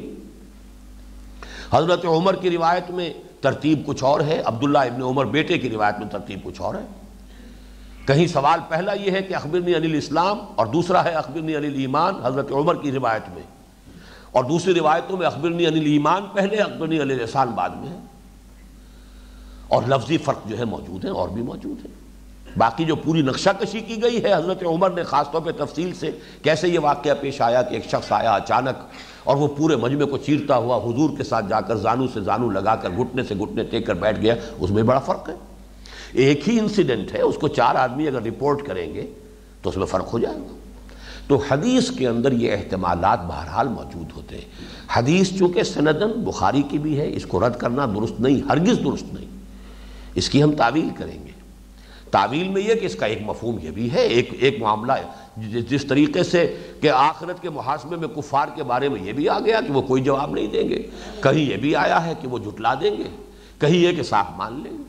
یہاں پر یہ کہ انہوں نے کہا کہ جھٹلا دیا کہ ہمارے پاس کوئی نہیں آیا، اور یہ کہ قرآن مجید میں کتنی جگہوں پر ہے بلا قد جاءنا نذیر فکذبنا وقلنا ما نزل اللہ من شیء، یہ تو سورہ ملک میں ہے، اسی طریقے سورہ زمر کے آخر میں ہے الم یاتکم نذیر، لیکن یہ کہ اس کے بعد جواب جو ہے وہ یہ آئے تھے ہمارے پاس خبردار کرنے والے، لیکن ہماری شامت اعمال، ہم نے ان کی تکذیب کر دی۔ تو جس طریقے سے یہ دونوں قول قرآن مجید کے، ان کی تطبیق کیا ہے، یہ مختلف مراحل کی بات ہو سکتی ہے، اسی طریقے سے اس حدیث کے اندر اور اس قرآن مجید کی آیت میں بھی تطبیق اسی طور سے بھی ہو سکتی ہے کہ یہ دونوں اپنی جگہ پر برحق ہوں، 2 مختلف واقعات ہیں جن کا تذکرہ ہو رہا ہے۔ اور یہ بھی ہو سکتا ہے، اب اس میں نے بلکہ نوٹ کرا دیا تھا کہ حدیث کے متن میں لک کا لفظ آیا ہے، آپ کے حق میں کوئی گواہ ہے، جبکہ قرآن میں دونوں جگہ علی کا لفظ آیا ہے، کذالک جعلناکم امۃ وسطا لتکونوا شہداء علی الناس ویکون الرسول علیکم شہیدا، وہ علی کے ساتھ تکرار کے ساتھ ہے، یہاں پہ لام کے ساتھ بات آئی ہے۔ تو بہرحال یہ ایک امکان ہے واللہ عالم کہ یہ جو حدیث کا آخری ٹکڑا ہے یہ راوی کا اپنا اضافہ ہو، یہ بھی ہو سکتا ہے ابو سعید خدری کا نہیں، ان کے بعد جس تابعی نے اس حدیث کو آگے روایت کیا ہے اس سے یہ تشابہ ہو گیا ہو، اس نے اپنی ایک رائے کو وہاں شامل ایسے کر دیا کہ اگلے راوی نے سمجھا کہ یہ بھی حضور صلی اللہ علیہ وسلم کے قول میں شامل ہے، یہ امکان میرے نزدیک ہے۔ بہرحال اپنی جگہ پر اس آیہ مبارکہ کا یہ مفہوم کہ یہ اصل میں امت کے فرض منصبی کی طرف اشارہ ہے۔ اس کے لیے دلیل جو میں دے رہا ہوں وہ کیا ہے؟ میں نے آپ کو بتایا کہ دو جگہ یہ آیت آئی ہے یہ مفہوم کے اعتبار سے۔ سورہ حج کے آخر میں وہاں جہاد کا حکم پہلے آیا ہے، تو گواہی دینے کے لیے کسی کے حق میں تو کوئی جہاد نہیں ہوتا۔ حضرت نوح علیہ السلام کی حقانیت کے لیے گواہی پیش کرنے کے لیے کون سا جہاد ہے وہاں؟ فرمایا جاہدوا فی اللہ حق جہادہ هو اجتباکم، جہاد کرو، محنت کرو، جاں فشانی کرو اللہ کے لیے جتنا کہ اس کے لیے جہاد کا حق ہے، اس نے تمہیں چن لیا ہے۔ اور کس لیے جہاد کرو؟ لِيَكُونَ الرَّسُولُ شَهِيدًا عَلَيْكُمْ وَتَكُونُوا شُهَدَاءَ عَلَى النَّاسِ، جیسے رسول نے جہاد کیا ہے، محنتیں کی ہے، مشقت جھیلی ہے، قربانیاں دی ہیں اور تمہارے اوپر حجت قائم کی ہے، ایسے ہی تم جہاد کرو۔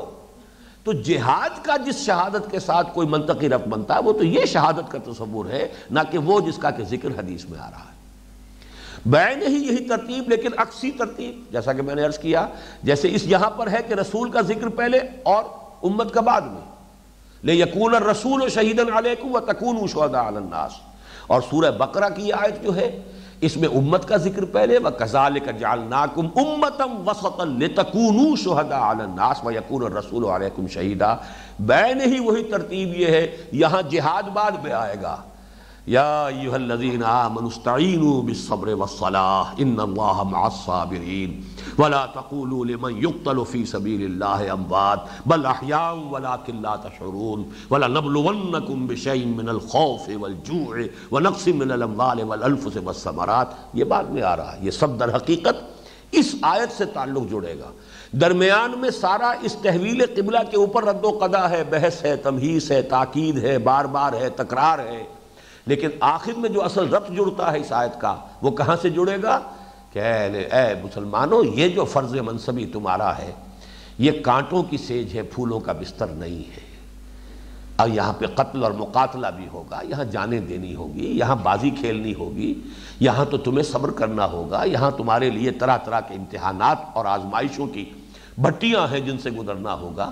یہ سارا مضمون کا ربط جو ہے ثابت کر رہا ہے۔ اس سے مراد وہ شہادت ہے کہ جو دنیا میں اتمام حجت کر کے اور پھر آخرت میں اللہ کی عدالت میں سرکاری گواہ کی حیثیت سے پیشی کی صورت کے اندر سامنے آتی ہے۔